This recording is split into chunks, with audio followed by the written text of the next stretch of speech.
നൈമിശാരണ്യത്തിൽ എത്തിച്ചേരാൻ കഴിഞ്ഞ ഭാഗ്യശാലികളായ ഭഗവത് ഭക്തന്മാർക്ക് എൻ്റെ വിനീതമായ പ്രണാമം.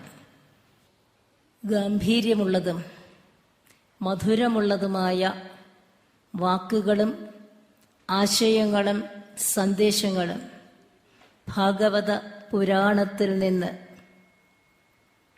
ഈ സദസ്സിൻ്റെ മുന്നിലേക്ക് പല പ്രഗത്ഭ മതികളും വാരി കോരി ചൊരിഞ്ഞു കഴിഞ്ഞിട്ടുണ്ട്.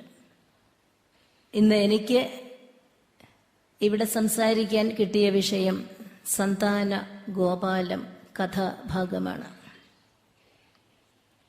ഭാഗവതത്തിൻ്റെ ഇടനാഴികളിലൂടെ കടന്നു പോകുമ്പോൾ നമുക്ക് മനസ്സിലാവുന്ന ഒരു കാര്യമുണ്ട്. കാലാതിവർത്തിയായി നിലനിൽക്കുന്ന ആശയങ്ങളും ആദർശങ്ങളും മൂല്യങ്ങളും കാലിക പ്രസക്തമാകുന്ന രീതിയിൽ സമൂഹത്തെ നിലനിർത്താൻ ബാധ്യതയുള്ള സാധാരണക്കാരിലേക്ക് സന്നിവേശിപ്പിക്കുകയാണ് നമ്മുടെ പുരാണങ്ങൾ.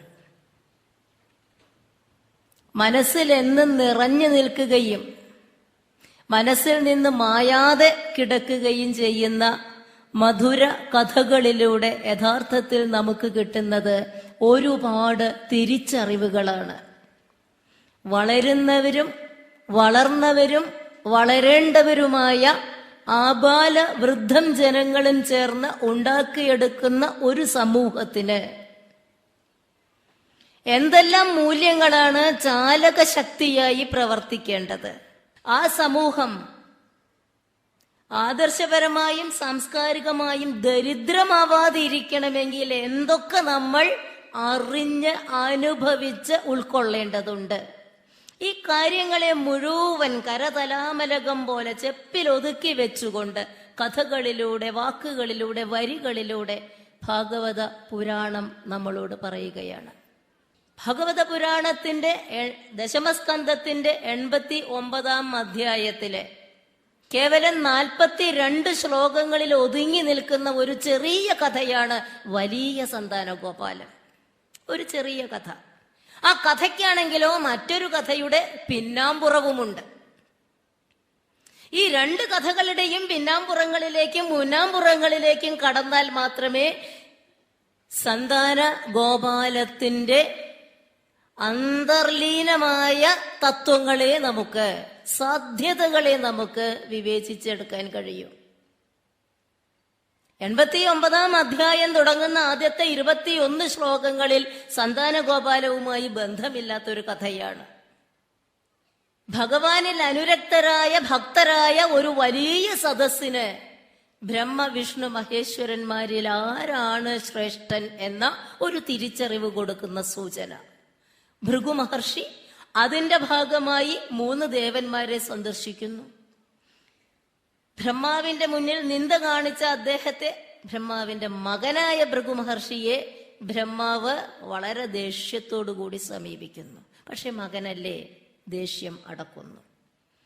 ശിവന്റെ അടുത്തേക്ക് പോകുമ്പോൾ ശിവൻ ആലിംഗനം ചെയ്യാൻ വരുന്നു ഭൃഗു മഹർഷിയെ. പക്ഷേ ഭൃഗു മഹർഷി പറഞ്ഞു, ചുടലവാസിയായ നീ എന്നെ ആലിംഗനം ചെയ്യണ്ട.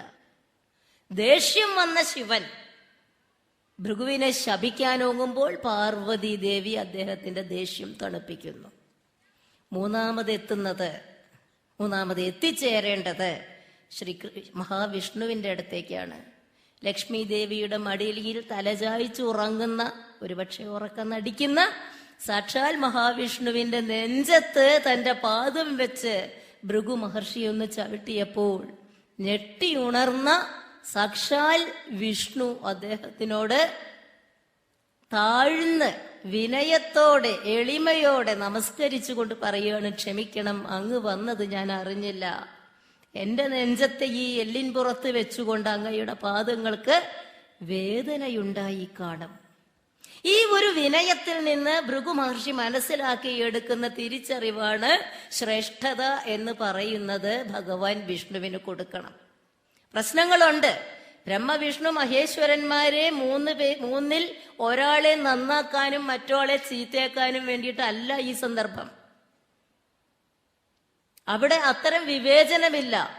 ഒരു സാധാരണ ജനസമൂഹം, ജീവിക്കുന്ന ജനസമൂഹം, ചിന്തിക്കുന്ന ജനസമൂഹം, ആലോചിക്കുന്ന ജനസമൂഹം, ആ ജനസമൂഹത്തിന്റെ മുന്നിൽ നിലനിൽപ്പ് എന്ന സ്ഥിതിയുമായി ബന്ധപ്പെട്ട ഈശ്വര സങ്കല്പത്തെ എങ്ങനെ ഉയർത്തി കാണിക്കും എന്ന മനഃശാസ്ത്രപരമായ ഒരു ഇടപാട് മാത്രമായിരുന്നു അത്.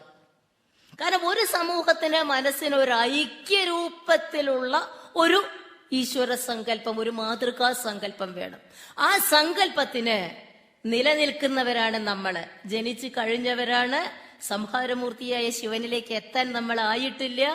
ആശ്രമധർമ്മങ്ങൾ പോലും പറയുന്നത് ബ്രഹ്മചര്യം കഴിഞ്ഞ് ഗാർഹസ്ഥ്യം കഴിഞ്ഞ് വാനപ്രസ്ഥം കഴിഞ്ഞ് സന്യാസം എന്നാണ്.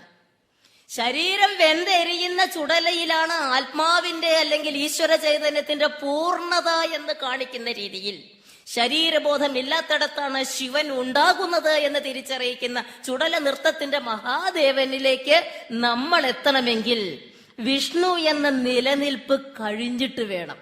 നിലനിൽപ്പിലൂടെ ജീവിക്കുന്ന മനുഷ്യന്റെ മനസ്സിന്റെ സമ്പൂർണമായ പരിപാകവും ശുദ്ധീകരണവും സാധിച്ചു കഴിഞ്ഞാൽ മാത്രമേ ശിവനിലേക്ക് എത്താൻ പറ്റൂ. അതുകൊണ്ട് ജീവിക്കുന്ന നമുക്ക്, ചിന്തിക്കുന്ന നമുക്ക്, സമൂഹമായി ജീവിക്കുന്ന നമുക്ക് വേണ്ടത് ആ സമൂഹവുമായി ജീവിത സ്പർശയായ സമൂഹ ഗന്ധവും ബന്ധവുമുള്ള ഒരു മാതൃകാ സങ്കല്പമാണ്. ആ ശ്രേഷ്ഠ സങ്കല്പമാണ് സ്ഥിതിയുടെ, നിലനിൽപ്പിന്റെ ആധാരഭൂതനായ മഹാവിഷ്ണുവിന് ഭൃഗു മഹർഷി കൽപ്പിച്ചു കൊടുത്തത്. അതല്ലെങ്കിൽ ശിവപുരാണത്തിലൊക്കെ പറയുന്നുണ്ട്, ബ്രഹ്മനും വിഷ്ണുവും ശ്രീ മഹാദേവനും ബ്രഹ്മാണ്ഡകാണ്ഡ പ്രവർത്തകന്മാരവർ എന്നതിൽ ആരടോ നിന്നുടേ ദൈവതം ചന്ദ്രസേനാത്മജ സത്യം കഥിക്കണം. അവിടെ പറയുന്നത് ശൈവ ഭക്തന്മാരുടെ പ്രത്യേകമായ മാനസികാവസ്ഥയാണ്.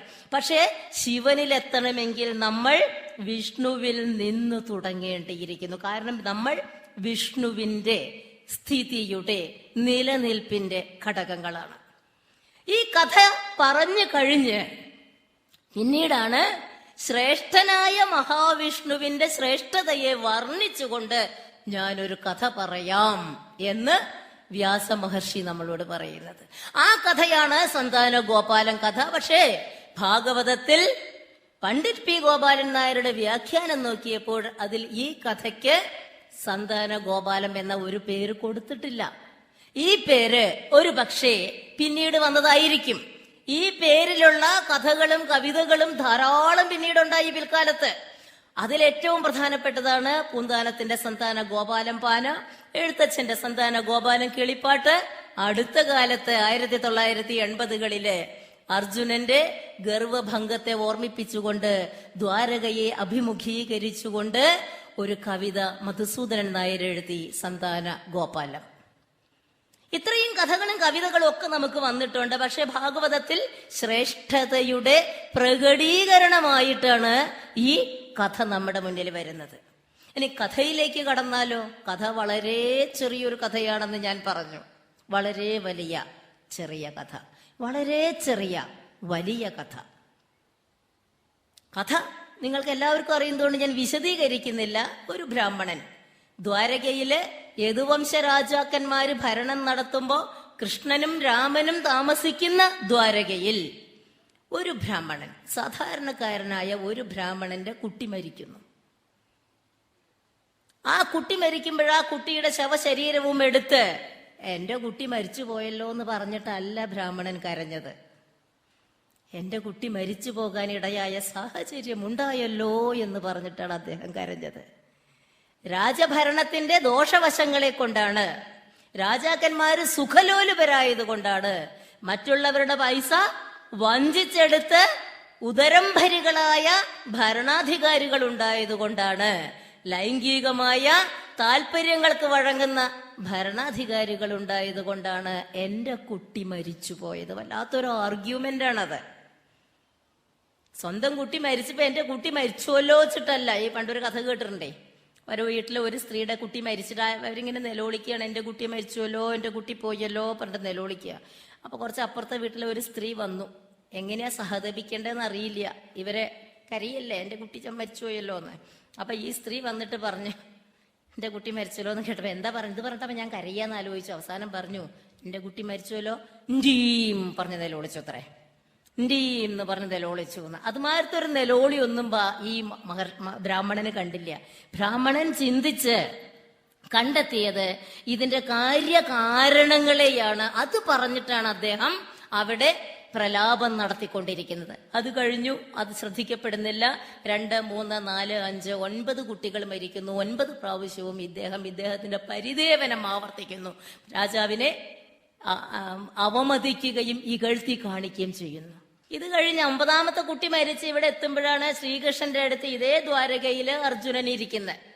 ഈ അർജുനന്റെ കൂടി മുന്നിൽ വെച്ചുകൊണ്ടാണ് 9ാമത്തെ കുട്ടി കൂടി മരിച്ച ദുഃഖവും ദേഷ്യവും അദ്ദേഹം പ്രകടിപ്പിക്കുന്നത്.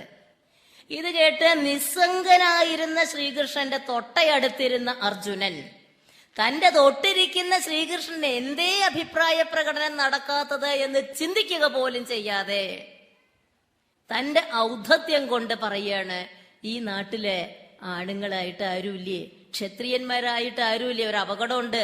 യാദവന്മാരാണ് ഭരിക്കണത്. യാദവന്മാര് ക്ഷത്രിയന്മാരെക്കാൾ കുറച്ച് താഴത്താണ്. അപ്പൊ അവിടെ ജാതിയും കൂടി വന്നു എന്നാണ് എന്റെ ഒരു സത്യം. ഏതായാലും ഞാൻ ക്ഷത്രിയനാണ്, ക്ഷത്രിയന്റെ വീര്യമുള്ള ആയുധമുള്ള ആരും ഇവിടെ ഇല്ല എന്നൊരു പ്രസ്താവന നടത്തി. ആ പ്രസ്താവന പത്രത്തിനും കൊടുത്ത് അദ്ദേഹം പറഞ്ഞു, ഇനി വരുന്ന കുട്ടീനെ ഞാൻ രക്ഷിച്ചോളാം. ബ്രാഹ്മണൻ ഹാവു സമാധാനായി എന്നല്ല ആദ്യം പറഞ്ഞത്. ബ്രാഹ്മണൻ പറഞ്ഞു, കൃഷ്ണനും രാമനും പ്രദ്യുമ്നനും അനിരുദ്ധനും രക്ഷിക്കാൻ കഴിയാത്ത കുട്ടിയെ നീ എങ്ങനെ രക്ഷിക്കും? അർജുനൻ പറഞ്ഞു, ഞാൻ കൃഷ്ണനല്ല, രാമനല്ല, പ്രദ്യുമ്നനല്ല, അർജുനനല്ല, ഞാൻ ഗാണ്ഡീവം കയ്യിലേറ്റിയ അർജുനനാണ്. ഞാൻ ഭഗവാൻ മഹാദേവനെ പ്രസാദിപ്പിച്ച് പാശുപതാസ്ത്രം നേടിച്ച അർജുനനാണ്. ഞാൻ രക്ഷിക്കും. അങ്ങനെ 10ാമത്തെ കുട്ടിയുടെ പ്രസവ സമയത്ത് അർജുനൻ തീർത്ത ശരപഞ്ചരത്തിന്റെ ഉള്ളിൽ അർജുനൻ ഒരു കവചം, അസ്ത്രങ്ങളെ കൊണ്ടൊരു കവചം ഉണ്ടാക്കി വെക്കുകയും പ്രസവ സമയത്ത് കുട്ടിയുടെ ശബ്ദം കേട്ടതല്ലാതെ ശരീരത്തോടു കൂടി ആ കുട്ടിയും അപ്രത്യക്ഷനാവുകയും ചെയ്യാണ്. അപ്പോഴാണ് ആ ബ്രാഹ്മണൻ പറയണത്, ഞാൻ ഈ പൊട്ടത്തരം വിശ്വസിച്ചുല്ലോ, കൃഷ്ണനും കൂടി ചെയ്യാൻ പറ്റാത്തത് ചെയ്യും ഇയാളെന്ന് ഞാൻ വിശ്വസിച്ചു പോയല്ലോ. കാരണം ഒരു അച്ഛന്റെ വികാരമായിരുന്നു. എന്തൊക്കെ പറഞ്ഞാലും അവസാനം വിശ്വസിച്ചു പോ. ഒരു പ്രതീക്ഷയുടെ നാമ്പാണ്. മക്കൾ നഷ്ടപ്പെട്ട അച്ഛന്റെ, എത്ര ബ്രാഹ്മണനാണെങ്കിലും എത്ര അറിവുള്ളവനാണെങ്കിലും എത്ര വിമർശകനാണെങ്കിലും മക്കൾ നഷ്ടപ്പെട്ട ആ ഒരു വികാരമുണ്ട്. ആ നാമ്പ് ഇളകിയപ്പോഴാണ് അദ്ദേഹം ഇത് വിശ്വസിച്ചു പോയത്. കഷ്ടമായി പോയി. എന്നിട്ട് പറഞ്ഞൊരു വാക്കാണ് ക്ലീബകഥകം. ഈ ആണും പെണ്ണും കെട്ടവനെ, ക്ലീബനായവനെ, ഈ നപുംസക ഷണ്ടനെ ഞാൻ വിശ്വസിച്ചു പോയല്ലോ.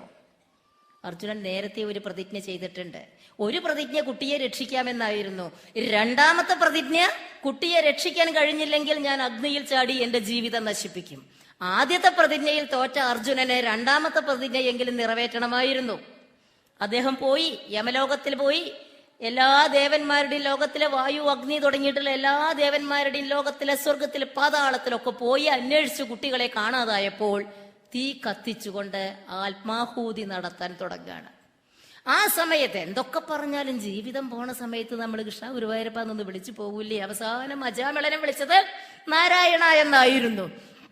ആ സമയത്താണ് തന്റെ അഹന്ത നശിച്ച് ചെയ്യാൻ പാടില്ലാത്തതാണല്ലോ ഞാൻ ചെയ്യാൻ തുടങ്ങിയത്, ഈശ്വരനെ ഓർത്തില്ലല്ലോ എന്ന് ആലോചിച്ച് സ്വന്തം ജീവിതം നശിപ്പിക്കുന്ന സമയത്ത് ഒരുപക്ഷെ ആത്മാർത്ഥമായി ഈശ്വരനെ ഓർത്ത ശ്രീകൃഷ്ണൻ, അർജുനന്റെ കയ്യിൽ ഒരു കരസ്പർശം, അത് ശ്രീകൃഷ്ണൻ കൈക്ക് പിടിച്ചതായിരുന്നു. അങ്ങനെ ശ്രീകൃഷ്ണൻ അദ്ദേഹത്തെ കൊണ്ടുപോവാണ്. നമ്മൾ കേട്ട അപമാനമൊക്കെ മാറും, സത്യം തിരിച്ചറിഞ്ഞു കഴിഞ്ഞാൽ ആൾക്കാർ നമ്മളെ അഭിനന്ദിക്കുമെന്നും പറഞ്ഞ് അദ്ദേഹത്തെ കൊണ്ടുപോവാണ്. 4 കുതിരകളെ പൂട്ടിയ തേരില് കടലേഴും കടന്ന് ദ്വീപങ്ങൾ കടന്ന് അവസാനം ഇരുണ്ട ഒരു ഇടനാഴിയിൽ, ഒരു ഡാർക്ക് കോറിഡോർ, ഒരു ഇരുണ്ട ഇടനാഴിയിലൂടെ ഈ രഥം ഇങ്ങനെ പോവുകയാണ്. കുതിരകൾക്ക് കണ്ണു കാണാനില്ല. ആ സമയത്ത് ശ്രീകൃഷ്ണൻ തന്റെ സുദർശന ചക്രമെടുത്ത് അവിടെ ഒരു പ്രകാശത്തിന്റെ കൈവഴി ഉണ്ടാക്കുകയും ആ വഴിയിലൂടെ ആ രഥം മുന്നോട്ട് മുന്നോട്ട് മുന്നോട്ട് പോവുകയും ചെയ്യാണ്. സുദർശന ചക്രം സുദർശനമാണ്, നല്ല കാഴ്ചയാണ്, വെളിപാടാണ്. ആ സുദർശനം കണ്ണിലേക്ക് ടോർച്ചടിക്കുന്ന മാതിരി അടിച്ചാൽ എന്തായിരിക്കും സ്ഥിതി? ആർക്കും കണ്ണാണാതെ പോലെ. പക്ഷെ എന്തിനാണത് ഉപയോഗിച്ചത്? നല്ല കാഴ്ച തരാനാണ്, കാഴ്ച കെടുത്താനല്ല. ആ കാഴ്ച മുന്നിലേക്ക് അടിച്ചുകൊണ്ട്, മുന്നിലെ വഴി തെളിയിച്ചുകൊണ്ട് ശ്രീകൃഷ്ണൻ വഴി കാണിച്ചു കൊടുക്കുകയാണ്, മുന്നോട്ടുള്ള വഴി. ആ വഴി എത്തുന്നത് ഈശ്വര ചൈതന്യത്തിന്റെ അടിസ്ഥാന സ്രോതസ്സിലേക്കാണ്. ജലാശയത്തിൽ അനന്തന്റെ മുകളിൽ പള്ളി കൊള്ളുന്ന സാക്ഷാൽ വിഷ്ണുവിന്റെ അടുത്തേക്ക്. മണിപ്രവാളം ശ്രീകൃഷ്ണചരിതം മണിപ്രവാളത്തിൽ പറയുന്നുണ്ട്, അവിടെ പോയി നോക്കിയപ്പോ കുറെ കുട്ടികളെ കണ്ടുവെന്നും കുമാരാ നിനക്കച്ഛനാരമ്മയാരെന്ന അമന്തപ്രമോദേന ചോദിച്ചു കൃഷ്ണൻ മധുദ്വേഷിയെയും മഹാലക്ഷ്മിയെയും തഥാ തൊട്ടുകാട്ടിയിടിനാനേക ബാലൻ എന്നൊക്കെ മനോഹരമായിട്ട് മണിപ്രവാളത്തിൽ പറയുന്നുണ്ട്. ആ ഒരു അവസ്ഥയിൽ എത്തുകയാണ്. അവിടെ ചെന്നപ്പോഴാണ് വിഷ്ണു പറയണത്, ഞാൻ നിങ്ങളെ കാണാൻ ആഗ്രഹിച്ച് വിളിപ്പിച്ചതാണ്. നിങ്ങൾക്ക് കർമ്മം ചെയ്യണമെന്നില്ല, നിങ്ങൾ നരനാരായണന്മാരാണ്. പക്ഷേ ധർമ്മത്തിന് വേണ്ടി നിങ്ങളുടെ കർമ്മത്തെ ചെയ്തുകൊണ്ടേയിരിക്കണമെന്ന് ഒരിക്കൽ കൂടി ഓർമ്മിപ്പിക്കാനാണ് ഞാൻ നിങ്ങളെ വിളിച്ചത്. അതുകൊണ്ട് ധർമ്മം നിലനിർത്താൻ വേണ്ട കർമ്മം ചെയ്യുകയും കർമ്മം ഈശ്വരാർപ്പണമാക്കി മാറ്റുക ചെയ്ത് തിരിച്ച് നിങ്ങൾ ഇങ്ങോട്ട് വരണം. ഓംകാരത്തോടു കൂടി ആ നിർദ്ദേശം സ്വീകരിച്ച് അവര് തിരിച്ചു വരുന്നു. കുട്ടികളെയും കൂട്ടിയിട്ട് കുട്ടികളെ ബ്രാഹ്മണന് കൊടുക്കുന്നു. കഥ ഒരു പക്ഷേ ഇവിടെ അവസാനിക്കുകയാണ്, അല്ലെങ്കിൽ കഥ അവിടെ തുടങ്ങുകയാണ്. അവിടെയാണ് യഥാർത്ഥത്തിൽ കഥയുടെ പൊരുൾ തുടങ്ങുന്നത്.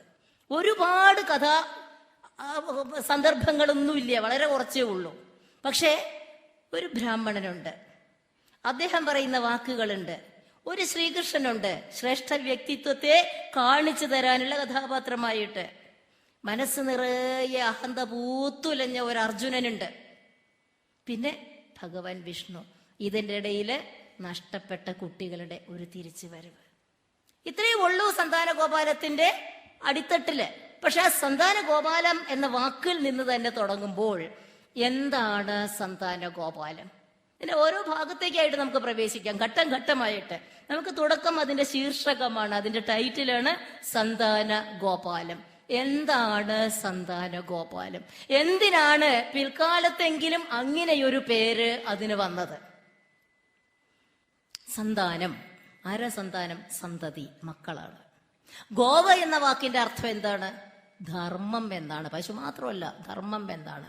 ഗോപാലം എന്ന് പറയുമ്പോഴത്തേക്ക് അത് ധർമ്മ പാലനമായിട്ട് മാറുകയാണ്. ഇനി സന്തതി അല്ലെങ്കിൽ സന്താനം എന്ന വാക്കിന് സംസ്കൃതത്തിൽ മറ്റൊരർത്ഥം കൂടിയുണ്ട്, തുടർച്ച അല്ലെങ്കിൽ വിസ്താരം. സംസ്കൃതത്തിന്റെ ഒരു പ്രത്യേകത അതാണ്. ഭാരതത്തിന്റെ ഏറ്റവും വലിയ സമ്പത്ത് എന്താണെന്ന് ചോദിച്ചാൽ നമ്മൾ പറയും അതിന്റെ സംസ്കാരമാണ്. പക്ഷെ ആ സംസ്കാരത്തിന്റെ സമ്പത്ത് എന്താണ്? സംസ്കൃത ഭാഷയാണ്. ഒരു വാക്കുകൊണ്ട് 1000 കാര്യങ്ങൾ ധ്വനിപ്പിക്കാൻ കഴിയുന്ന ലോകത്തിലെ ഏറ്റവും അപൂർവവും അനന്യവും അനുപമവുമായ ഭാഷയാണ് സംസ്കൃതം. ജ്യോതിഷത്തിലെ വരികളെ കൊണ്ട് ജ്യോതിഷ യോഗം മാത്രമല്ല, ചികിത്സാ രീതി വരെ പറയാൻ കഴിയുന്ന ഭാഷ. ഒരു വാക്കുകൊണ്ട് ഇല്ല, എന്താണ്, ഒരു പൂവ് കൊണ്ടൊരു വസന്തം തീർക്കുന്ന തരത്തിലാണ് സംസ്കൃത ഭാഷ നമ്മളുടെ മുന്നിൽ പ്രതികരിക്കുന്നത്. ആ സംസ്കൃതം പറയുന്നു സന്തതി എന്ന വാക്കിന് തുടർച്ച എന്നൊരർത്ഥമുണ്ട്, വിസ്താരം എന്നൊരർത്ഥമുണ്ട്, ഗോവ എന്നതിന് ധർമ്മം എന്നൊരർത്ഥമുണ്ട്. അങ്ങനെയാണെങ്കിൽ ധർമ്മപാലനത്തിന്റെ തുടർച്ച എന്ന ഒരർത്ഥം ഈ കഥയ്ക്ക് നമുക്ക് കൊടുക്കാൻ പറ്റും. ധർമ്മപാലനത്തിന്റെ തുടർച്ച, വിസ്തൃതമായ രീതിയിൽ ഒരു ധർമ്മ തുടർച്ച നമ്മുടെ രാഷ്ട്രത്തിൽ എങ്ങനെ ഉണ്ടാക്കിയെടുക്കാൻ പറ്റും? അതിനു വേണ്ട ഘടകങ്ങൾ എന്തൊക്കെയാണ്? അതിനു വേണ്ട മൂല്യങ്ങൾ എന്തൊക്കെയാണ്? അതിനു വേണ്ട ചിന്തകൾ എന്തൊക്കെയാണ്? അതിനു വേണ്ട അനുബന്ധങ്ങൾ എന്തൊക്കെയാണ്? ഇത്രയുമാണ് ധർമ്മ തുടർച്ച എന്ന രീതിയിൽ സന്തതി തുടർച്ച എന്ന അർത്ഥത്തിലൂടെ നമുക്ക് കണ്ടെത്താൻ കഴിയുന്നത്. ഇനി സന്തതി അല്ലെങ്കിൽ സന്താനം, മക്കൾ എന്ന അർത്ഥത്തിൽ എടുക്കുകയാണെങ്കിൽ മക്കളാണ് നമ്മുടെ നൈരന്തര്യം. നമ്മളെപ്പോഴും ഭഗവതിയോട് പറയും എന്താ, കുലം ച കുലധർമ്മം ച മാം ച പാലയ പാലയ. ആ കുലത്തിന്റെ ധർമ്മം നിലനിൽക്കുന്നത് എങ്ങനെയാ? നമ്മുടെ മക്കളിലൂടെ. നമ്മുടെ തുടർച്ച, നമ്മുടെ നൈരന്തര്യം നിൽക്കുന്നത് നമ്മുടെ കുട്ടികളിലൂടെയാണ്. സംസ്കാരം നിലനിൽക്കുന്നത്, സംസ്കാരം സനാതനമായി മാറുന്നത് ഈ പിന്തുടർച്ചയിലൂടെയാണ്. അതാണ് തലമുറ തലമുറ കൈമാറി എന്ന മുദ്രാവാക്യക്കാരല്ല നമ്മളും പറയണത്. തലമുറ കൈമാറി. അപ്പൊ കുട്ടികളാണ് ധർമ്മത്തെ പാലിക്കാനുള്ള ആൾക്കാര്. കുട്ടികളിലൂടെയാണ്, തലമുറകളിലൂടെയാണ് നമ്മുടെ സനാതന ധർമ്മം നിലനിർത്തപ്പെടുന്നത്. അപ്പൊ ധർമ്മം നിലനിർത്തണമെങ്കിൽ കുട്ടികൾ വേണം. ഇനി മറ്റൊന്ന്, സന്തതി എന്ന് പറയുന്നത് തന്നെ ധർമ്മമാണ്. സന്താനമാകുന്ന ധർമ്മത്തെ പാലിക്കലാണ് മറ്റൊന്ന്. മക്കൾ എന്ന് പറയുന്ന നമ്മുടെ ധർമ്മം. ഒരു പുരുഷനും സ്ത്രീയും മാതാപിതാക്കളാവുമ്പോൾ അവരുടെ ധർമ്മം എന്താണ്? നല്ല ഒരു കുട്ടി ഉണ്ടാവുക. നാളെ തിരുവാതിരയാണ് അല്ലേ? തിരുവാതിരയ്ക്ക് എന്താ ചെയ്യുന്നത്? നല്ല ഒരു ഭാര്യ ഭർത്താവിന്റെ ഐശ്വര്യത്തിന് വേണ്ടി പ്രാർത്ഥിച്ച് ഒരു വെറ്റില 100 തേച്ചു നീങ്ങി തന്നാലും ഈ തിരുവാതിര രാവ് താമ്പൂല പ്രിയയല്ലോ എന്ന് പറഞ്ഞ് വെറ്റില ചവച്ച് തിന്ന് വെറ്റില എന്തിനാ ചവയ്ക്കണേ? വെറ്റില പ്രത്യുൽപാദന ശേഷി ഉണ്ടാക്കുന്ന ആയുർവേദ ഔഷധമാണ്. അങ്ങനെ നല്ല ഭാര്യയായി നല്ല അമ്മയാക്കാനുള്ള തയ്യാറെടുപ്പ്. അപ്പൊ അവിടെ എന്താ കാണുന്നത്? മക്കള്. അപ്പൊ മക്കളാണ് നമ്മുടെ ധർമ്മം. അപ്പൊ സന്തതി എന്ന് പറയുന്ന ധർമ്മം, സന്തതിയിലൂടെയുള്ള ധർമ്മം, ധർമ്മത്തിന്റെ തുടർച്ച എന്ന 3 തലത്തിൽ നമുക്ക് ഈ കഥാ ശീർഷകത്തെ കാണേണ്ടി വരും. ഇതാണ് സന്താന ഗോപാലത്തിന്റെ തുടക്കം. ഈ സന്താന ഗോപാലത്തിൽ നമ്മൾ കാണുന്നത് ഈ ബ്രാഹ്മണന്റെ പരിദേവനവും അർജുനന്റെ ഗർവവുമാണ് ആദ്യം. ഈ സന്താന നഷ്ടത്തെ തിരിച്ച് ലാഭമാക്കി മാറ്റിക്കൊണ്ട് അർജുനന്റെ മനസ്സിൽ നിന്ന് അഹം കളഞ്ഞ് ബ്രഹ്മം നിറയ്ക്കുന്ന ശ്രീകൃഷ്ണൻ. ആ ശ്രീകൃഷ്ണനാണ് ഇവിടെ ശ്രേഷ്ഠ വ്യക്തിത്വമായിട്ട് നമ്മൾ കാണുന്നത്. ഒരു വ്യക്തിയുടെ മനസ്സിന്റെ കറ കളഞ്ഞുകൊണ്ട്, പരിഭാഗപ്പെടുത്തിക്കൊണ്ട് സംസ്കാരത്തിന്റെ ഉത്തുംഗ ശൃംഗത്തിലേക്ക് ആ വ്യക്തിയെ കടത്തിവെക്കാൻ ആർക്ക് കഴിയുന്നോ അദ്ദേഹം ശ്രേഷ്ഠനാണ്. കാരണം അദ്ദേഹം ഗുരുവാണ്. ആ ഗുരുനാഥന്റെ ഔന്നത്യത്തിലേക്ക് കടന്നിരിക്കുന്ന ശ്രീകൃഷ്ണനെയാണ് നമ്മൾ ഈ കഥയിൽ കാണുന്നത്. നമ്മൾ ആദ്യം കാണുന്നത് അർജുനനെ, ബ്രാഹ്മണനെയാണ്. ഈ ബ്രാഹ്മണൻ ആരാണ്? ബ്രാഹ്മണൻ വന്നിട്ട് പറയാൻ, ബ്രാഹ്മണൻ ബ്രഹ്മത്തെ അറിയുന്നവനാണ്, എല്ലാ അറിവുകളും പഠിച്ചവനാണ്. ഈ ബ്രാഹ്മണ കുലമാണ്, അല്ലെങ്കിൽ ബ്രഹ്മത്തെ അറിയുന്നവരാണ് പണ്ട് കാലം മുതൽക്കേ രാജാക്കന്മാർക്ക് ഗുരുസ്ഥാനത്തിരുന്നു കൊണ്ട് കുലഗുരുവായി പ്രവർത്തിച്ചിരുന്നത്. രാജാക്കന്മാർക്ക് വേണ്ടി പൂജകളും മന്ത്രങ്ങളും നടത്തിയിരുന്നത്, സമൂഹത്തിന്റെ പുരോഗതിക്കും സംസ്കാരത്തിന്റെ പുരോഗതിക്കും വേണ്ടി പ്രവർത്തിച്ചിരുന്നത്. ചുരുക്കി പറഞ്ഞാൽ സംസ്കാരത്തിന്റെ സംരക്ഷക വർഗമായിരുന്നു ബ്രാഹ്മണന്മാര്. ആധ്യാത്മികതയുടെ പരിരക്ഷകന്മാരായിരുന്നു ബ്രാഹ്മണന്മാര്. ആ ബ്രാഹ്മണരാണ് സത്യം പറഞ്ഞാൽ ഒരു റിമോട്ട് കൺട്രോൾ പോലെ നമ്മുടെ സമൂഹത്തിന്റെ നന്മയെയും ധർമ്മത്തെയും നിയന്ത്രിച്ചു കൊണ്ടിരുന്നത്. കാരണം അദ്ദേഹത്തിന് അറിവുണ്ടായിരുന്നു. ബ്രഹ്മം, ഈശ്വര സാക്ഷാത്കാരത്തിന്റെ അറിവും തിരിച്ചറിവും കിട്ടിയവനാണ് ബ്രാഹ്മണൻ. ആ ബ്രാഹ്മണനാണ് ഇവിടെ വന്ന് മകൻ മരിച്ചുപോയ ദുഃഖം അവതരിപ്പിക്കുന്നത്. ആ മകൻ മരിച്ചുപോയ ദുഃഖം അവതരിപ്പിക്കുമ്പോൾ അദ്ദേഹം കണ്ടെത്തിയ കാരണം ഞാൻ നേരത്തെ പറഞ്ഞു. രാജഭരണത്തിന്റെ ജാള്യത, രാജഭരണത്തിന്റെ അധമത്വം, രാജഭരണം എത്ര ശോചനീയ അവസ്ഥയിലാണ്. ഇത് പറയുമ്പോൾ നമ്മൾ ഈ ബ്രാഹ്മണനെ എങ്ങനെ കാണണം? ആരാണ് ഈ ബ്രാഹ്മണൻ? വെറും ഒരു ബ്രാഹ്മണനാണോ? അല്ല. വെറും ഒരു അച്ഛനാണോ? അല്ല. കാരണം കുട്ടി മരിച്ച ദുഃഖത്തെക്കാൾ കൂടുതൽ അദ്ദേഹം പ്രകടിപ്പിക്കുന്നത് കുട്ടി മരിക്കാനിടയായ സാഹചര്യത്തെ ചൂണ്ടിക്കാട്ടിക്കൊണ്ടാണ്. ഒരു രാഷ്ട്രത്തിന്റെ ഭരണാധികാരികൾ മോശമായി കഴിഞ്ഞാൽ ആ രാഷ്ട്രത്തിന്റെ ധർമ്മം എങ്ങനെ ഇല്ലാതാകും എന്ന് അദ്ദേഹം ചൂണ്ടിക്കാണിക്കുകയാണ്. കാരണം കുട്ടികളില്ലെങ്കിൽ ധർമ്മം ഇല്ലാതാവും. ഒരുതരം സ്റ്റെറിലിറ്റി, വന്ധ്യത സംസ്കാരത്തിന് സംഭവിക്കുകയാണ്. ഈ സംസ്കാരത്തെ നടത്തിക്കൊണ്ടുപോകാനും കടത്തിക്കൊണ്ടുപോകാനും നമുക്ക് കുഞ്ഞുങ്ങളില്ല. ഓർമ്മയുണ്ടായിരിക്കും, കാളിദാസൻ ശാകുന്തളത്തില് പറയുന്നുണ്ട്, ദുഷ്യന്തനെ കൊണ്ട്, കുട്ടികളില്ലാത്ത ദുഷ്യന്തൻ ഉണ്ട്. ശകുന്തളയും കുട്ടി അപ്പുറത്തുണ്ട്, ഇദ്ദേഹത്തിന് അറിഞ്ഞൂടാ. അപ്പൊ പറയുന്നുണ്ട്, അസ്മൽ പരമ്പത യഥാശ്രുതി സംവിധാനി കോനക്കുലേ നിവപനാനി കരിഷ്യതീതി നൂനം പ്രസൂതി വികലേന മയാ പ്രസിക്തം ധൗതാശ്രുശേഷമുദകം പിതര പിബന്തി. അദ്ദേഹത്തിന്റെ ദുഃഖാണ്. എന്റെ പിതൃക്കള് കണ്ണീരോടുകൂടിയാണ് ഞാനിടുന്ന ബലി സ്വീകരിക്കുന്നത്. കാരണം എനിക്ക് ശേഷം കറുകത്തലക്കിലെ വെള്ളം ഒഴിക്കാൻ എനിക്ക് മക്കളില്ലല്ലോ, ആര് ഞങ്ങൾക്ക് ബലിയിടും എന്ന് ആലോചിച്ചുകൊണ്ട് കണ്ണീരോടെ എന്റെ പരേതാത്മാക്കൾ, എന്റെ പിതൃക്കള് എന്റെ ബലി സ്വീകരിക്കുന്നു എന്ന് ദുഃഖം പ്രകടിപ്പിക്കുന്നുണ്ട്. അപ്പൊ ആരാണ് നൈരന്തര്യം? മുൻ തലമുറയാണ് പിതൃക്കളെങ്കിൽ വരും തലമുറയാണ് മക്കള്. ഈ ഒരു കണ്ടിന്യൂവേഷനും അതിന്റെ ഒരു ബന്ധവും ഈ കുട്ടികളിലൂടെയാണ്. ആ കുട്ടികളില്ലാഞ്ഞാലത്തെ ദുഃഖം. അപ്പൊ കുട്ടികളില്ലെങ്കിൽ ധർമ്മം നിലനിൽക്കില്ല. കുട്ടികൾ അല്ലെങ്കിൽ സന്തതിയാണ് ധർമ്മത്തെ നിലനിർത്തുന്നത് എന്നതുകൊണ്ട് രാഷ്ട്രഭരണം ശോച്യാവസ്ഥയിലാവുമ്പോൾ കുട്ടികളില്ലാതിരിക്കുകയും ആ കുട്ടികളില്ലായ്മയിലൂടെ സംസ്കാരം ഇല്ലാതാവുകയും സംസ്കാരം അന്യം വരുന്നതിലൂടെ രാഷ്ട്രം നശിക്കുകയും ചെയ്യുന്നു.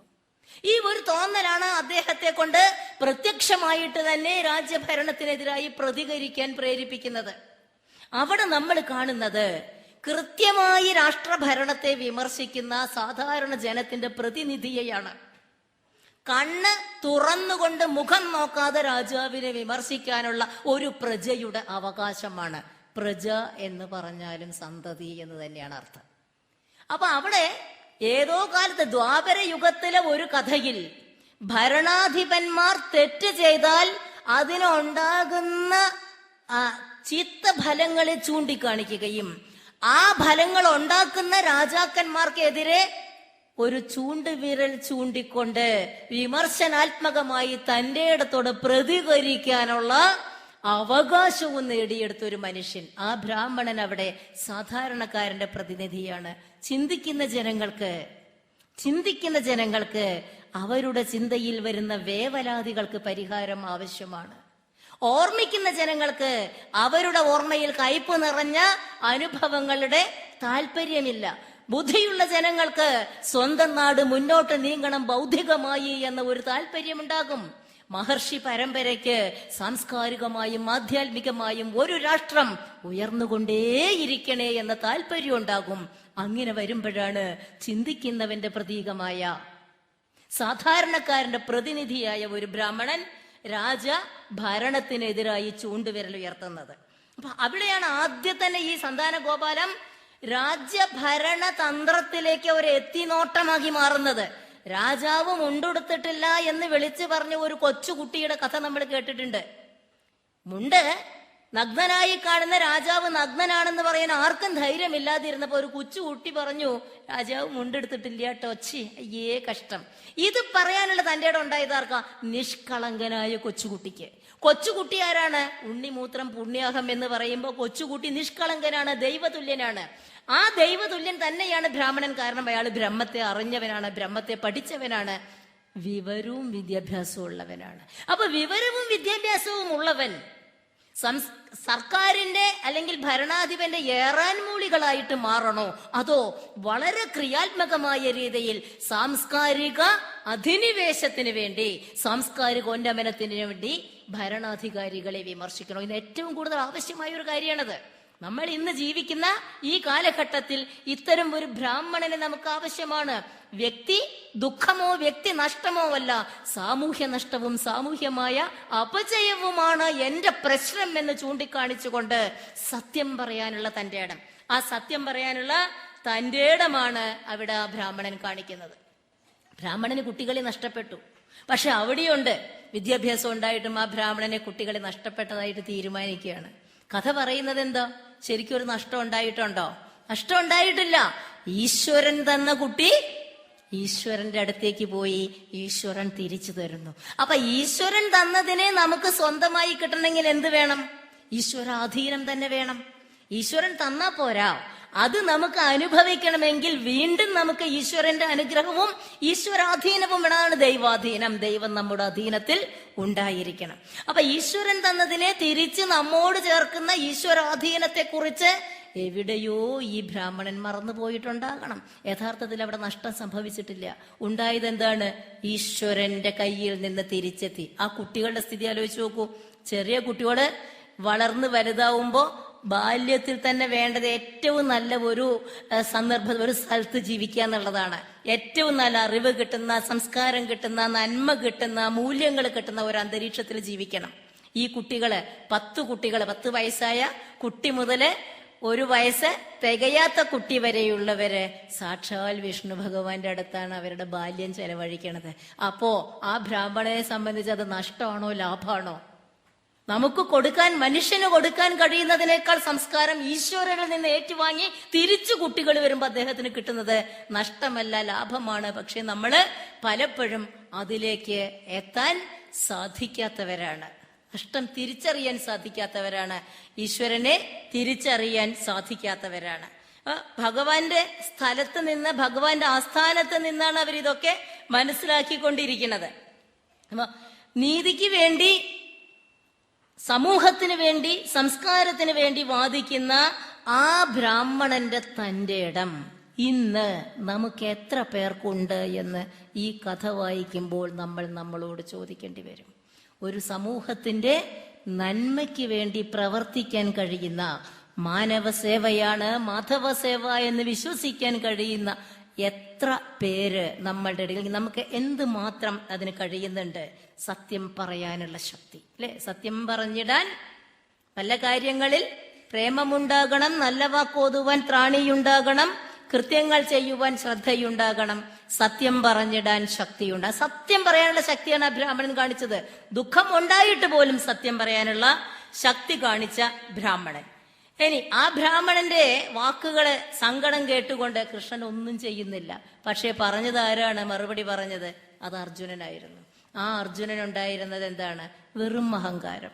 കൃഷ്ണന്റെ തൊട്ടടുത്തിരുന്ന് കൃഷ്ണന്റെ കൂടെ ജീവിച്ച് കൃഷ്ണനെ സഖേ എന്ന് അഭിസംബോധന ചെയ്ത് ജീവിച്ച അർജുനൻ എത്രത്തോളം കൃഷ്ണനെ മനസ്സിലാക്കി.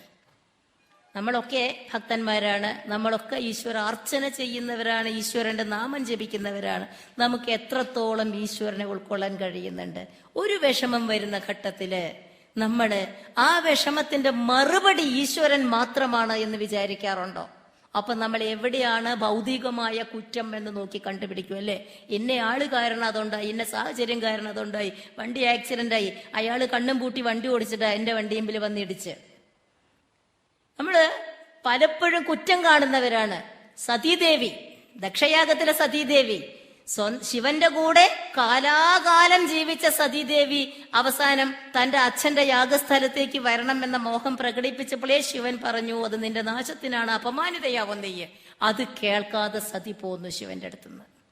എത്രയോ കാലം സ്വന്തം ഭർത്താവിന്റെ കൂടെ ഇരുന്ന് ഇരുമയ്യാണെങ്കിലും നമ്മൾ ഒറ്റക്കരളല്ലേ എന്ന് പറയേണ്ട സതി സ്വന്തം ഭർത്താവിന്റെ ഉള്ളു മനസ്സിലാക്കാതെ ഉള്ളറിയാതെ ഇറങ്ങിപ്പോന്നപ്പോ സംഭവിച്ചത് അപമാനിതയാവുകയും സ്വന്തം ഭർത്താവിനെ അപമാനിക്കുന്നത് കേട്ട് അത് സഹിക്കാനാവാതെ യോഗാഗ്നിയിൽ സ്വന്തം ശരീരം നശിപ്പിക്കാൻ വേണ്ടി വന്നു.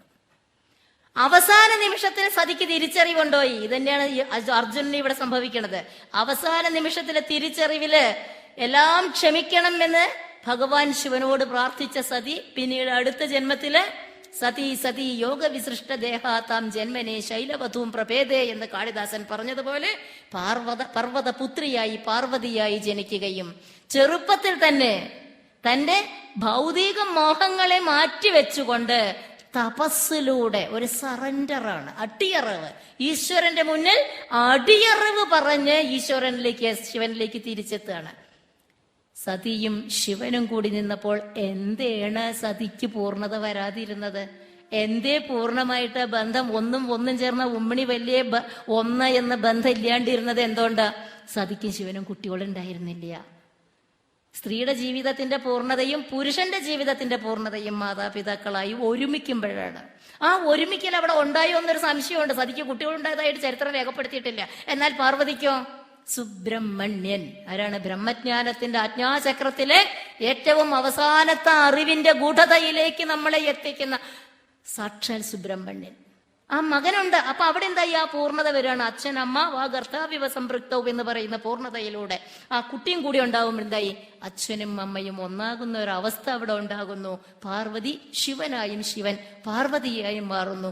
ഒരർദ്ധനാരീശ്വര സങ്കല്പത്തെ നമുക്ക് ഭാരതത്തിന് സ്വന്തമായി കിട്ടുകയും ചെയ്യുന്നു. ഇവിടെ സതിക്ക് കുട്ടികളുണ്ടായില്ലേ? ഞാൻ പറഞ്ഞു വന്നത് ശ്രീകൃഷ്ണന്റെ ഇത്രയും അടുത്ത സുഹൃത്തായിട്ട് പോലും ആ ശ്രീകൃഷ്ണനെ മനസ്സിലാക്കാൻ എന്തുകൊണ്ട് കൃഷ്ണൻ മിണ്ടുന്നില്ല എന്ന് അന്വേഷിക്കാനുള്ള ഒരു എളിമ, ഒരു വിനയം ആ മനസ്സ് അർജുനന് പ്രകടിപ്പിക്കാൻ കഴിയുന്നില്ല. അവിടെയാണ് അർജുനന്റെ പരാജയം. ഈശ്വരനുണ്ട് എന്റെ കൂടെ എന്ന് പറഞ്ഞ് ഞാൻ രാവിലെ സഹസ്രനാമം ചെല്ലും, വൈകുന്നേരം ചെല്ലും, രാവിലെ പോയിട്ട് അമ്പലത്തിൽ പ്രദക്ഷിണം വെക്കുന്ന എല്ലാ ഭാഗവത സപ്താഹവും കേൾക്കുമെന്ന് പറഞ്ഞത് കൊണ്ടായില്ല. ആ മനസ്സിന്റെ സമർപ്പണം എവിടെ നടക്കുന്നു? നാരായണായേതി കരോതിയത്തൽ സകലം പരസ്മൈ നാരായണായേതി സമർപ്പയാമി ഇല്ലാത്തതായിരുന്നു സാക്ഷാൽ അർജുനന്റെ ഒരേ ഒരു പ്രശ്നം. കാരണം മനസ്സിൽ ഈശ്വരന് പകരം അഹം കുടിയിരുന്നപ്പോൾ ഞാനെന്ന ബോധം, അതാണ് പൂന്താനം പറഞ്ഞത്, ഞാനെന്ന ഭാവം അത് തോന്നായിക വേണവിനി തോന്നുന്നതാകിൽ അഖിലം ഞാൻ ഇതെല്ലാം അഹം ബ്രഹ്മാസ്മി എന്ന് തോന്നണം. അത് തോന്നിയില്ല. ഇവിടെ ഞാൻ ഗാണ്ഡീവത്തിന്റെ വില്ലിന്റെ ശക്തിയും എന്റെ ശരീരത്തിന്റെ ശക്തിയും കൂടി ഞാൻ ഈ നേട്ടം കൊയ്തെടുക്കും. മനുഷ്യന്റെ നിസ്സഹായ അവസ്ഥ, മനുഷ്യന്റെ നിസ്സാരത മനസ്സിലാക്കാൻ അതിന് അദ്ദേഹത്തിന് സാധിച്ചില്ല എന്നുള്ളതാണ്. അതുകൊണ്ടാണ് അദ്ദേഹം പരാജയപ്പെടുന്നത്. മാത്രവുമല്ല ശ്രീകൃഷ്ണനെ പോലും നിന്ദിക്കുകയാണ്. ശ്രീകൃഷ്ണനോ? എങ്ങനെയാ ശ്രീകൃഷ്ണൻ ശ്രേഷ്ഠനായത്? ഈശ്വരനെ നിന്ദിച്ചിട്ട്, യാദവന്മാരെ നിന്ദിച്ച് കൃഷ്ണന് പറ്റില്ലെങ്കിലും എനിക്ക് പറ്റും എന്ന് പറഞ്ഞ സ്വന്തം സുഹൃത്തിന്റെ ജൽപ്പനങ്ങളെ മുഖവിലക്കെടുക്കാതെ അദ്ദേഹത്തിന് ആപത്ത് വന്ന് പരാജിതനായി ആ തീയിലേക്ക് എടുത്തു ചാടുമ്പോ ഇതേ ശ്രീകൃഷ്ണനാണ് പോയി കൈ പിടിച്ച് ഒരു കൈത്താങ് കൊടുത്ത് രക്ഷിക്കുന്നത്, യാതൊരു ദേഷ്യവും പ്രകടിപ്പിക്കാതെ.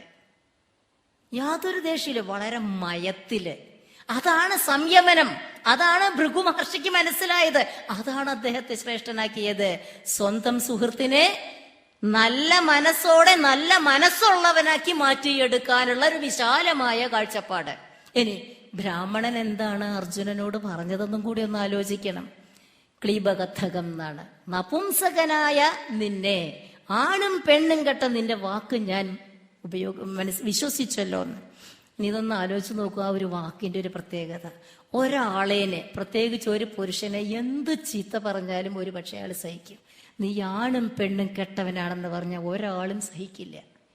പെണ്ണ് സഹിക്കും, ആണ് സഹിക്കില്ല. അതാണ് പുരുഷന്റെ സൈക്കോളജി. ആ പുരുഷനോടാണ് എല്ലാം നേടിയെടുത്ത വില്ലാളി വീരനായ ഈ അർജുനനോടാണ് ആ ബ്രാഹ്മണൻ പറഞ്ഞത്, നീയെ ഷണ്ടനാണ്, ആടും പെണ്ണും കെട്ടവനാണ്. അതുണ്ടാക്കുന്ന ഒരു ഷോക്ക് ആലോചിച്ച് നോക്കും, മനഃശാസ്ത്രപരമായ ഒരു ഷോക്ക്. ഇത് ഞാൻ പറയുമ്പോൾ ഞാൻ ഒരു കാര്യം കൂടി സൂചിപ്പിക്കുകയാണ്. പണ്ഡിറ്റ് പി ഗോപാലൻ നായരുടെ വ്യാഖ്യാനത്തിൽ നിന്ന് ഞാൻ മനസ്സിലാക്കിയത്, ഈ കഥ, സന്താന ഗോപാല കഥ, കുരുക്ഷേത്ര യുദ്ധം നടക്കുന്നതിനും എത്രയോ മുൻപേ നടന്നതാണ് എന്നാണ്. അത് വെച്ചാണ് ഞാൻ പറയുന്നത്. ഈ ഒരു വാക്ക്, ക്ലീബൻ എന്ന ഒരു വാക്ക് കേട്ട അർജുനന്റെ മനസ്സില് എത്ര ദിവസങ്ങളും മാസങ്ങളും വർഷങ്ങളും പോയാലും അത് ഇവിടെ എവിടെയോ അടിഞ്ഞു കിടക്കും, പ്രസിപ്പിറ്റേറ്റ് ചെയ്ത് അടിഞ്ഞു കിടക്കും.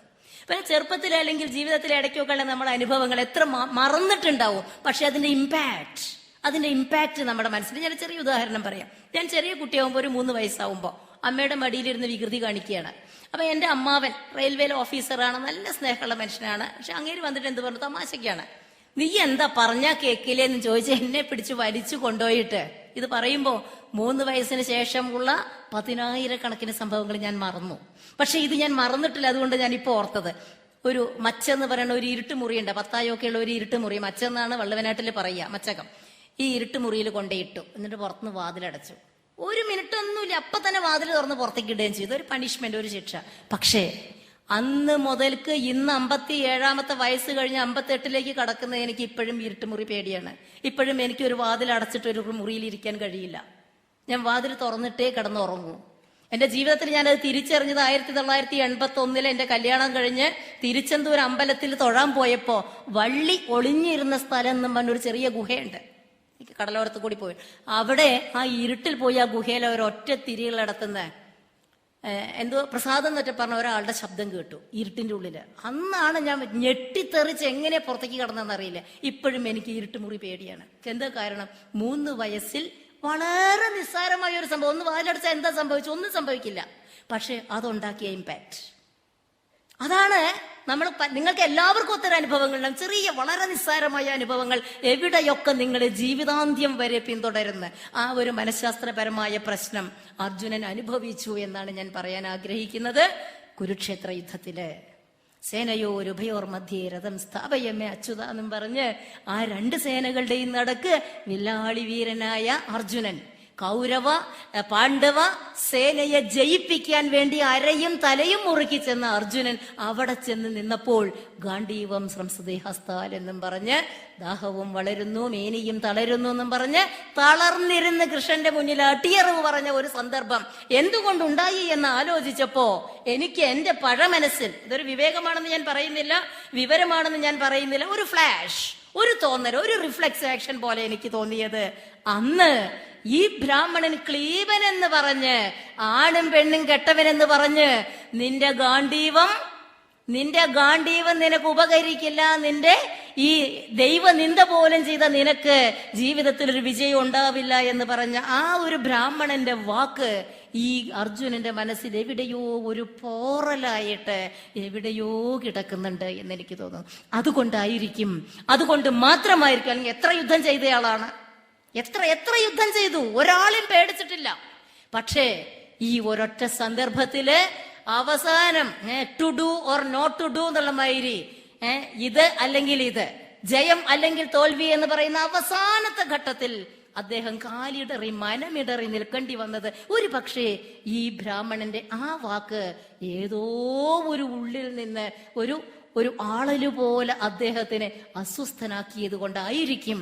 അപ്പോഴും കൃഷ്ണൻ പറഞ്ഞത് എന്താണ്? അതേ വാക്കാണ്, ക്ലൈബ്യം മാസ്മഗമ പാർത്ഥ. എന്തുകൊണ്ട് ഭഗവാൻ വ്യാസൻ ഈ 2 വാക്കുകളും അർജുനന് വേണ്ടി ഉപയോഗിച്ചു? ക്ലീബകഥകം എന്ന് പറയുന്ന ബ്രാഹ്മണന്റെ വാക്ക് ഭഗവാൻ വ്യാസന്റെ വാക്കാണ്. ക്ലൈബ്യം മാസ്മഗമ പാർത്ഥ എന്ന് പറഞ്ഞതും അതേ വ്യാസന്റെ വാക്കുകളിലൂടെയാണ് നമ്മൾ കേൾക്കുന്നത്. അങ്ങനെയാണെങ്കിൽ ആ മനഃശാസ്ത്രപരമായ ഒരു സൂചന നമുക്ക് കാണിച്ചു തരാൻ വേണ്ടിയിട്ടല്ലേ, അതുകൊണ്ടല്ലേ ഈ ഒരു സന്ദർഭം പിന്നീട് ഉണ്ടാക്കിയെടുത്തത്? അപ്പോഴും പറയുന്നു ക്ലൈബ്യം മാസ്മ, ആണും പെണ്ണും കെട്ട നിലയിലേക്ക് തരം താഴരുത്, അത് നിനക്ക് ചേർന്നതല്ല, നീ കർമ്മവും ധർമ്മവും ചെയ്ത് വിജയിക്കേണ്ടവനാണ് എന്ന ഗീതോപദേശത്തിലേക്ക് വഴിവെക്കുമ്പോ തുടക്കം അതായിരുന്നു. ആ ബ്രാഹ്മണൻ പറഞ്ഞ അതേ വാക്ക് ക്ലൈബ്യം മാസ്മ ഗമപാർത്ഥ. ഇതാണ് അർജുനൻ. അപ്പൊ അർജുനന്റെ ഗർവം അവസാനിക്കുകയാണ്. മധുസൂദനൻ നായരുടെ ഭാഷയിൽ പറഞ്ഞാല് ദ്വാരകയെ അഭിസംബോധന ചെയ്തിട്ട് പറയാണ്, ഞാനൊരുത്തനോ വ്യർത്ഥശപഥം ലക്ഷ്യം വെച്ച് ഞാനഴിഞ്ഞൊരീ ഗർവഗാണ്ഡീവം ചുമലേറ്റി നിന്നെയും വരം വെച്ചു നിൽക്കയാണ്, അഗ്നി തീര വന്നു മാന്തുകയാണ് എന്നിടറും പാദങ്ങളിൽ. അങ്ങനെ തീയിലേക്ക് ഇടറിച്ചാടാൻ നോക്കുന്ന അർജുനന്റെ മനസ്സിൽ അപ്പോൾ അഹമില്ല. എല്ലാം സ്വയം പരാജയം തിരിച്ചറിഞ്ഞുകൊണ്ട് മനസ്സിൽ അഹം നഷ്ടപ്പെട്ട ശൂന്യത വരുമ്പോൾ ആ ശൂന്യതയിലേക്ക് ഭക്തിയുടെ നിറവിങ്ങനെ ഊർന്നു വരികയും ഭക്തി മനസ്സിൽ നിറയുകയും ചെയ്യുമ്പോൾ അർജുനൻ ഈശ്വരനായി മാറുന്നു. ഈശ്വരനെ കാണാൻ അർഹതയുള്ളവനായി മാറുന്നു. ബ്രഹ്മത്തിലേക്കുള്ള വഴി തുറന്നവനായിട്ട് മാറുന്നു. പൂന്താനം സന്താനഗോപാലൻ പാനയില് നല്ല കലാപരമായിട്ടൊരു വരി പറയുന്നുണ്ട്. മുകളിലേക്ക് ഇങ്ങനെ ജ്വലിച്ചു പോയിക്കൊണ്ടിരിക്കുന്ന അഗ്നിജ്വാലകള് ഈ അർജുനന്റെ അച്ഛനായ ഇന്ദ്രന്റെ അടുത്ത് അർജുനന്റെ അവസ്ഥ അറിയിക്കാൻ വേണ്ടി പോവുകയാണെന്ന് തോന്നണു എന്നാണ്. ആ ജ്വാലകളെ ബ്രഹ്മജ്ഞാനത്തിനോടാണ് പൂന്താനം ഉപമിച്ചത്. അങ്ങനെയുള്ള ആ ഒരു സന്ദർഭത്തിലാണ് ഭഗവാൻ ശ്രീകൃഷ്ണൻ അർജുനന് വഴികാട്ടിയായിട്ട് വരുന്നത്. ആ വഴികാട്ടിയായിട്ട് വരുമ്പോഴാണ് തമസോമ ജ്യോതിർഗമയ എന്ന് പറഞ്ഞുകൊണ്ട് ഇരുട്ടിലൂടെ വെളിച്ചത്തിൽ ഈശ്വരൻ തന്നെ സൃഷ്ടിച്ച ഇരുട്ടിൽ നിന്ന് ഈശ്വരൻ തന്നെ വഴി വെട്ടം പകർന്നു കൊടുത്തുകൊണ്ട് ആ സുദർശനത്തിന്റെ കാഴ്ചപ്പാടിലൂടെ പോവാണ്. കാരണം സുദർശനമാണ്, നല്ല കാഴ്ച, നല്ല കാഴ്ചപ്പാട്. ഞാൻ നേരത്തെ പറഞ്ഞു, വിഷ്ണുവിൽ തുടങ്ങാതെ ശിവനിലേക്ക് എത്തിക്കഴിഞ്ഞാൽ ടോർച്ച് കണ്ണിലേക്ക് അടിച്ച മാതിരിയാവും. കാരണം അത്രയും വലിയ ചൈതന്യമാണ് ശിവൻ എന്ന് പറയുമ്പോൾ അവസാനാണ്. പക്ഷെ ഇവിടെ ടോർച്ച് മുമ്പിലേക്കാണ് അടിച്ചു കൊടുക്കുന്നത്, വഴിയാണ് കാണിച്ചു കൊടുക്കുന്നത്. ആ വഴി വെളിച്ചത്തിന്റെ വഴിയാണ്. വെളിച്ചം അറിവാണ്. അറിവ് ഞാനല്ല, എന്റെ ശരീരമല്ല, എന്റെ ശരീരബോധമല്ല എന്ന് നേരത്തെ രത്നാകരൻ തിരിച്ചറിഞ്ഞ് വാൽമീകിയായി മാറിയ അതേ തിരിച്ചറിവാണ്, ആ വെളിച്ചമാണ് ശ്രീകൃഷ്ണൻ കാണിച്ചു കൊടുത്തത്. അവിടെയാണ് ശ്രീകൃഷ്ണൻ ശ്രേഷ്ഠ വ്യക്തിത്വമായിട്ട് മാറുന്നത്. ആ തിരിച്ചറിവിലൂടെ അർജുനൻ നടന്നെടുക്കുന്നത് അനന്ത ജലരാശിയിലേക്കാണ്, അനന്തനിലേക്കാണ്. അപ്പോ അവിടെയാണ് നമ്മുടെ അർജുനൻ എവിടെ എങ്ങനെ നിൽക്കുന്നു. ഈ അഗ്നിയിൽ ചാടാൻ നോക്കുന്ന അർജുനന്റെ മുന്നിൽ അവിടെ കത്തി എരിയാൻ പോണത് അർജുനന്റെ ശരീരമല്ല, അർജുനന്റെ അഹന്തയാണ്. അഹന്ത കത്തിയമർന്ന് ആ കത്തിയമർന്ന ചാരത്തിൽ നിന്ന് ആത്മചൈതന്യം ആവാഹിച്ചെടുത്ത് ഈശ്വര ചൈതന്യത്തെ തന്റേതാക്കി മാറ്റിക്കൊണ്ട് ഞാൻ ഈശ്വരനാണ് എന്ന തിരിച്ചറിവിലേക്കുള്ള പദം പതുക്കെ പതുക്കെ പതുക്കെ അടിവെച്ച് മുന്നേറാനുള്ള ഒരു സാധ്യതയാണ് ശ്രീകൃഷ്ണൻ അർജുനന്റെ മുന്നിൽ തുറന്നു കൊടുക്കുന്നത്. ഇത്രയും മനോഹരമായ ഒരു സന്ദർഭം മനുഷ്യനെ ഈശ്വരനിലേക്ക്, നരനെ നാരായണനിലേക്ക് നയിച്ചു കൊണ്ടുപോകുന്ന ശ്രേഷ്ഠത. നമ്മളൊക്കെ ഭക്തിയിലൂടെ മുന്നേറുമ്പോൾ, ഈശ്വരൻ മനസ്സിൽ നിറയുമ്പോൾ, സ്നേഹം മനസ്സിൽ നിറയുമ്പോൾ, അന്യജീവൻ ഉതകി സ്വജീവിതം ധന്യമാക്കും അമലേ വിവേകികൾ എന്ന് മനസ്സിലാക്കുമ്പോൾ, അവനവൻ ആത്മസുഖത്തിന് ആചരിക്കുന്നവ അപരന് സുഖത്തിനായി വരേണം എന്ന് മനസ്സിലാക്കുമ്പോൾ, ഗുരുദേവന്റെയും മറ്റ് ആചാര്യന്മാരുടെയും വിചാരധാരകളെ പിന്തുടരുമ്പോൾ നമുക്ക് മനസ്സിലാവുന്നു നമ്മുടെ മനസ്സിൽ വേണ്ടത് ഞാനല്ല, ഈശ്വരനാണ്. അഹം ബ്രഹ്മാസ്മി. അഹം ഒഴിയുകയും അഹന്ത ഇല്ലാതാവുകയും ചെയ്ത് അവിടെ നറുനിലാവ് പോലെ ഈശ്വര സ്മരണ നിറയുകയും ആത്മാനന്ദം കൊണ്ട് ആനന്ദവാരിധി തൻ കരയിൽ നിൽക്കുന്ന ആനന്ദക്കടലിന്റെ, പരമാനന്ദ കടലിന്റെ വൻകരയിൽ നിൽക്കുന്ന അർജുനനായി മാറാൻ അദ്ദേഹത്തിന് സാധിക്കുകയാണ്. അദ്ദേഹം പോയി കാണുന്നത് ആരെയാണ്? അനന്തശായിയായ സാക്ഷാൽ വിഷ്ണുവിനെ. ആ അനന്തനെ കുറിച്ച് പറയുന്നുണ്ട്. തസ്മിൻ മഹാഭീമമനന്തമത്ഭുതം സഹസ്രമൂർധന്യ ഭണാമണിദ്യുഭി ബിഭ്രാജമാനം ദ്വിഗുണോൽബണേക്ഷണം സീതാചലാഭം ശിതികണ്ഠ ജിഹ്വം. വെളുത്ത അനന്തൻ. ഈ അനന്തൻ ആരാണ്? ആദിശേഷനാണ്. ശേഷിക്കുന്നത് തുടക്കം മാത്രമാണ്, അവസാനം ഇല്ല. അവസാനം എന്താണ്? അനന്തനാണ്, അന്തം ഇല്ലാത്തവനാണ്. അപ്പൊ ആരാണ് അനന്തൻ? വെളുത്ത അനന്തൻ, കറുത്ത കഴുത്തുള്ള അനന്തൻ, കറുത്ത അല്ലെങ്കിൽ നീല നാക്കുകൾ വരുന്ന അനന്തസർപ്പം. ആരാണ് ഈ അനന്തൻ? തുടക്കം മാത്രം ശേഷിക്കുന്നവൻ, അവസാനം അന്തം ഇല്ലാത്തവൻ. അവസാനമില്ലാത്തവനും എന്നും തുടക്കമായി നിൽക്കുന്നതും ആരാണ്? ഇൻഫിനിറ്റി, അനന്തത. ഒരിക്കലും ആദ്യവസനങ്ങളില്ലാത്ത അനന്തത. ആ അനന്തതയാണ് ഒന്നുകിൽ കാലം, അല്ലെങ്കിൽ കാലത്തിനെ തന്നെ തിരിച്ചിട്ടാൽ ഈശ്വര ചൈതന്യം. കാലം ഈശ്വരനാണ്. അതാണ് മഹാകാലൻ. മഹാകാലൻ, മഹാകാല ഭൈരവൻ എന്നൊക്കെ പറയണത് ആ ചൈതന്യമാണ്. ആ ചൈതന്യത്തെ നമ്മൾ ചൈതന്യമാക്കി മനസ്സിലാക്കാൻ മഹാവിഷ്ണു എന്ന ഒരു രൂപത്തെ സങ്കല്പിക്കുകയാണ്. സ്ഥിതി, നിലനിൽപ്പ്. ബ്രഹ്മാവാരാണ്? ബ്രഹ്മമാണ്. ബ്രഹ്മാവിന്റെ ലോകം എന്താണ്? സത്യലോകമാണ്. സത്യം എന്താണ്? ഉണ്ട് എന്ന അവസ്ഥയാണ്, ഇല്ല എന്ന അവസ്ഥയല്ല. ഉണ്ട് എന്ന അവസ്ഥ എന്താണ്? സനാതനത്വം. എപ്പോഴും ഉണ്ട്, എപ്പോഴും നിറഞ്ഞു നിൽക്കുന്ന അവസാനമില്ലാത്ത അവസ്ഥ. അതെന്താണ്? ഈശ്വര ചൈതന്യം. അതേ ചൈതന്യത്തിന്റെ ഇപ്പുറത്തേക്ക് കടക്കുമ്പോഴാണ് വിഷ്ണുവിനെ കാണുന്നത്. ലോകം മുഴുവൻ വ്യാപിക്കുന്നതാണ് വിഷ്ണു. ആ വിഷ്ണു എന്താണ്? ഈശ്വര ചൈതന്യം. ഇനി ശിവൻ. ശിവനും ഇത് തന്നെയല്ലേ? ഈ ശിവന്റെ നിറം എന്താണ്? ശിവൻ നീലകണ്ഠനാണ് അല്ലെ? എങ്ങനെയാ ഈ നീലകണ്ഠൻ എന്നുള്ളത് തെളിഞ്ഞു കണ്ടത്? വെളുത്ത ശരീരം അല്ലെങ്കിൽ കറുത്ത കഴുത്ത് തെളിഞ്ഞു കാണുമോ? അപ്പൊ ശിവനും വെളുത്ത ശരീരവും കറുത്ത കണ്ഠമാണുള്ളത് അല്ലേ? ആ കണ്ഠത്തിലും എന്താണുള്ളത്? പാമ്പിന്റെ മാലകളാണുള്ളത്. അവിടെയും കാണുന്നത് എന്താണ്? ഇതേ കാര്യം, ഇതേ തരംഗം. അനന്തൻ ആരാണപ്പോൾ? ശിവൻ തന്നെയാണ്, മഹാദേവൻ തന്നെയാണ്. വെളുത്ത നിറവും കറുത്ത കഴുത്തുമുള്ള അതേ ഈശ്വര ചൈതന്യം തന്നെയാണ് ശിവനും. അത് ചുടലയിൽ പൂർണ്ണതയിൽ കാണുമ്പോൾ ശരീരം കത്തിയമർന്ന് ആത്മാവ് ബഹിർഗമിച്ച ആത്മാവ് ഈ പരബ്രഹ്മത്തോട് ചേർന്ന പൂർണ്ണതയിൽ കാണുന്നു എന്ന് മാത്രം. അപ്പൊ ആ ഈശ്വര ചൈതന്യത്തെയാണ് കാണുന്നത്. അവിടെ ചെന്നിട്ടാണ് ഓംകാരത്തോടു കൂടി ആ നിർദ്ദേശം ഇല്ലേ? വാൽമീകി മഹർഷി ത്രേതായുഗത്തിലും പറഞ്ഞത് എന്താണ്? മാ നിഷാദ, അരുത് കാട്ടാള. ധർമ്മം വേണം, മറ്റുള്ളവരെ ഉപദ്രവിക്കരുത്, തിന്മ ചെയ്യാൻ പാടില്ല, അഥവാ തിന്മ ചെയ്യുന്നതിനെ ഇല്ലാതെയാക്കണം. ഇതേ കാര്യം മറ്റൊരു മയത്തിലുള്ള വാക്കിലാണ് പറഞ്ഞത്. ധർമ്മം രക്ഷിക്കണം, ദുഷ്ടനിഗ്രഹം ചെയ്യണം, ശിഷ്ട സംരക്ഷണം ചെയ്യണം. ഇത് കേട്ടുകൊണ്ടാണ് അർജുനൻ തിരിച്ചു വരുന്നത്. അപ്പൊ ഇത് അർജുനന്റെ അത് അർജുന ഗർവഭംഗം എന്നാണ് ഇതിന്റെ മറ്റൊരു പേര് പൂന്താനിട്ടിട്ടുള്ളത്. പൂന്താനം ഇതിനെക്കുറിച്ച് സന്താനഗോപാലൻ പാന എഴുതിയപ്പോ മറ്റൊരു പേരും കൂടി ഇട്ടിട്ടുണ്ട് ബ്രാക്കറ്റില്. കുമാരാഹർ എന്നാണ്. കുട്ടികളെ തിരിച്ചു കൊണ്ടുവരലാണ്. കാരണം കുട്ടികൾ ധർമ്മമാണെങ്കിൽ, കുട്ടികൾ ധർമ്മത്തിന്റെ കാവലാളാണെങ്കിൽ, കുട്ടികൾ ധർമ്മത്തിന്റെ സംരക്ഷകരാണെങ്കിൽ, ധർമ്മം നിലനിൽക്കണമെങ്കിൽ കുട്ടികളെ തിരിച്ചു പിടിക്കണം. അവിടെയാണ് നമ്മൾ ഇന്നത്തെ കാലാവസ്ഥയിലേക്ക് പോകുന്നത്. ഇന്ന് നമ്മൾ എന്താണ് കുട്ടികൾക്ക് വേണ്ടി ചെയ്യുന്നത്? എന്തെങ്കിലും ചെയ്യുന്നുണ്ടോ? നമ്മുടെ കുട്ടികൾ സന്താന നഷ്ടമാണ് നമ്മൾ തുടങ്ങുന്നത്. കുട്ടികളെ നഷ്ടപ്പെടാൻ ഇന്ന് എങ്ങനെയാണ് നമുക്ക് കുട്ടികളെ നഷ്ടപ്പെടുന്നത്? മരണം ആണ് കഥയില്. പക്ഷെ ഇന്ന് പലതരം മരണങ്ങളാണ്. ജീവിതം നശിക്കുന്ന മരണം മാത്രമല്ല മരണം. ഒന്ന് ഭ്രൂണഹത്യ, നമ്മൾ കുട്ടികളെ നഷ്ടപ്പെടുത്തിക്കൊണ്ടിരിക്കുകയാണ്. പിന്നെ നമ്മുടെ കുട്ടികളുടെ കുട്ടിത്തം ഇല്ലാതാകുമ്പോൾ കുട്ടികൾ ഇല്ലാതാകുന്നു. നമ്മുടെ കുട്ടികള് നമ്മൾ വളർത്തിക്കൊണ്ടുവരുന്ന സ്കൂളില് ചെറിയ ക്ലാസ്സിലൊക്കെ പഠിക്കുന്ന കുട്ടികളെ രതിവൈകൃതങ്ങളുടെ ലോകത്തേക്ക്, ഇന്റർനെറ്റിന്റെ ലോകത്തേക്ക്, മൊബൈലിലൂടെ കിട്ടുന്ന ലൈംഗിക വൈകൃതങ്ങളുടെ വൈകാരിക മേഖലകളിലേക്ക് പോകുമ്പോ നഷ്ടപ്പെടുന്നത് നമുക്ക് നമ്മുടെ നിഷ്കളങ്കരായ കുഞ്ഞുങ്ങളെയാണ്. അതിരുകളില്ലാത്ത സ്വാതന്ത്ര്യമാണ് സ്വാതന്ത്ര്യം എന്ന് നമ്മുടെ കുട്ടികളുടെ മനസ്സിന് തെറ്റായ ധാരണയുണ്ടാക്കിക്കൊണ്ട് നമ്മുടെ കുട്ടികളെ തെറ്റായ പ്രവർത്തനങ്ങളിലേക്ക് മറ്റുള്ളവർ വലിച്ചഴച്ചു കൊണ്ടുപോകുമ്പോൾ നഷ്ടപ്പെടുന്നത് നമുക്ക് നമ്മുടെ കുട്ടികളെയാണ്. ആ കുട്ടികൾ നിലനിർത്തേണ്ട ധർമ്മത്തെയാണ്, നമ്മുടെ ധർമ്മപ്രസ്ഥാനത്തെയാണ്. അതുകൊണ്ടാണ് നമ്മുടെ പെൺകുട്ടികള്, ഹിന്ദു പെൺകുട്ടികള്, എന്റെ കവിളും ചുണ്ടും ഒക്കെ ഫ്രീ ആണ്, ഇഷ്ടമുള്ളവർക്ക് എന്റെ മേൽ ആവിഷ്കാര സ്വാതന്ത്ര്യം നടത്താം എന്നും പറഞ്ഞുകൊണ്ട് ചുംബന സമരത്തിന് പോയത്. ആലോചിച്ച് നോക്കൂ നമ്മുടെ കുട്ടികള്.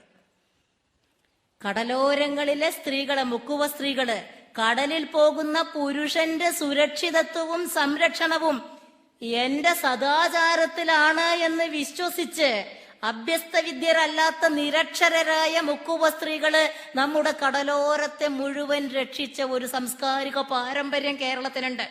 സദാചാരത്തിന്റെ പ്രസക്തി, മൂല്യാധിഷ്ഠിതമായ സദാചാരത്തിന്റെ പ്രസക്തി.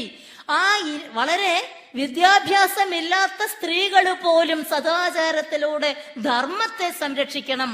ഇവിടെ അടുക്കും ചിട്ടയും വേണം, ഡിസിപ്ലിൻ, അച്ചടക്കം വേണം എന്ന് പറഞ്ഞപ്പോൾ അഭ്യസ്തവിദ്യരായ നമ്മുടെ സുഹൃത്തുക്കള് സ്വാതന്ത്ര്യം എന്റെ ജന്മാവകാശമാണ് എന്ന തിലകന്റെ വാക്യത്തെ വളച്ചൊടിച്ചുകൊണ്ട് അതിരുകളില്ലാത്ത സ്വാതന്ത്ര്യമാണ് വേണ്ടത് എന്ന് വാദിക്കുകയും നമ്മുടെ കുട്ടികള്, വിദ്യാഭ്യാസത്തിന് വേണ്ടി നമ്മൾ വിട്ട കുട്ടികള് തല തിരിഞ്ഞു പോവുകയും ചെയ്തു.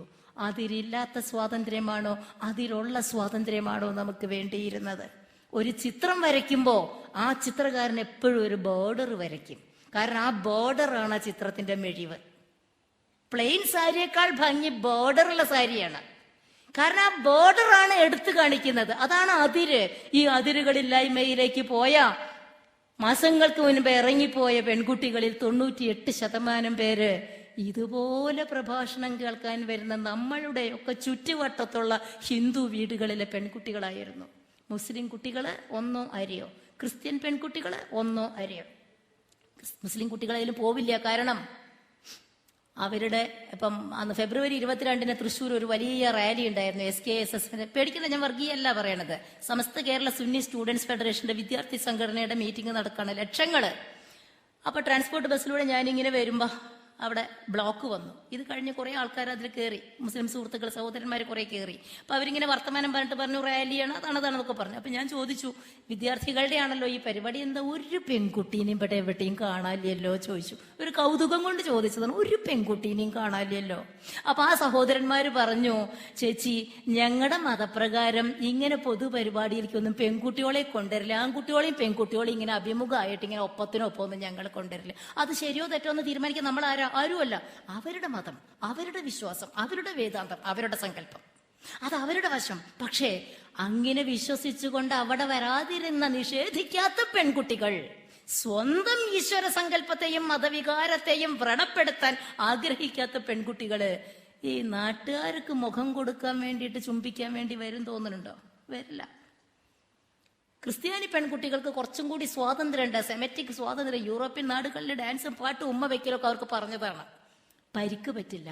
പക്ഷെ ഈ പോയ 98% നമ്മുടെ പെൺകുട്ടികൾക്ക് ഒരിത്തിരി വിശ്വാസവും പാരമ്പര്യവും ഇപ്പോഴും സംരക്ഷിക്കുന്ന നമ്മുടെ സമൂഹത്തിൽ ഈ പെൺകുട്ടികൾക്ക് എന്ത് ഭാവിയാ ഉള്ളത്? ഇവരുടെ പടം ഇന്റർനെറ്റിലും ഫേസ്ബുക്കിലും ഒക്കെ ഇവരുടെ പടവും ഇങ്ങനെ വെള്ളിമേഘങ്ങളെ പോലെ പാറി നടക്കുമ്പോ, കഴിഞ്ഞ മാസം അറസ്റ്റ് ചെയ്യപ്പെട്ട രാഹുൽ പശുപാലന്റെ പെൺവാണിഭ സംഘത്തിന്റെ നേതൃത്വത്തിലേക്കാണ് ഈ അമ്പാറ്റുകൾ ദീപത്തിലേക്ക് പോയതുപോലെ നമ്മൾ വളർത്തിക്കൊണ്ടുവരുന്ന നമ്മളുടെ ചോരയും നീരുമായ ഈ കുട്ടികൾ പോയതെന്ന് ആലോചിക്കുമ്പോ ആ കുട്ടികളുടെ ഭാവി എവിടെയാ?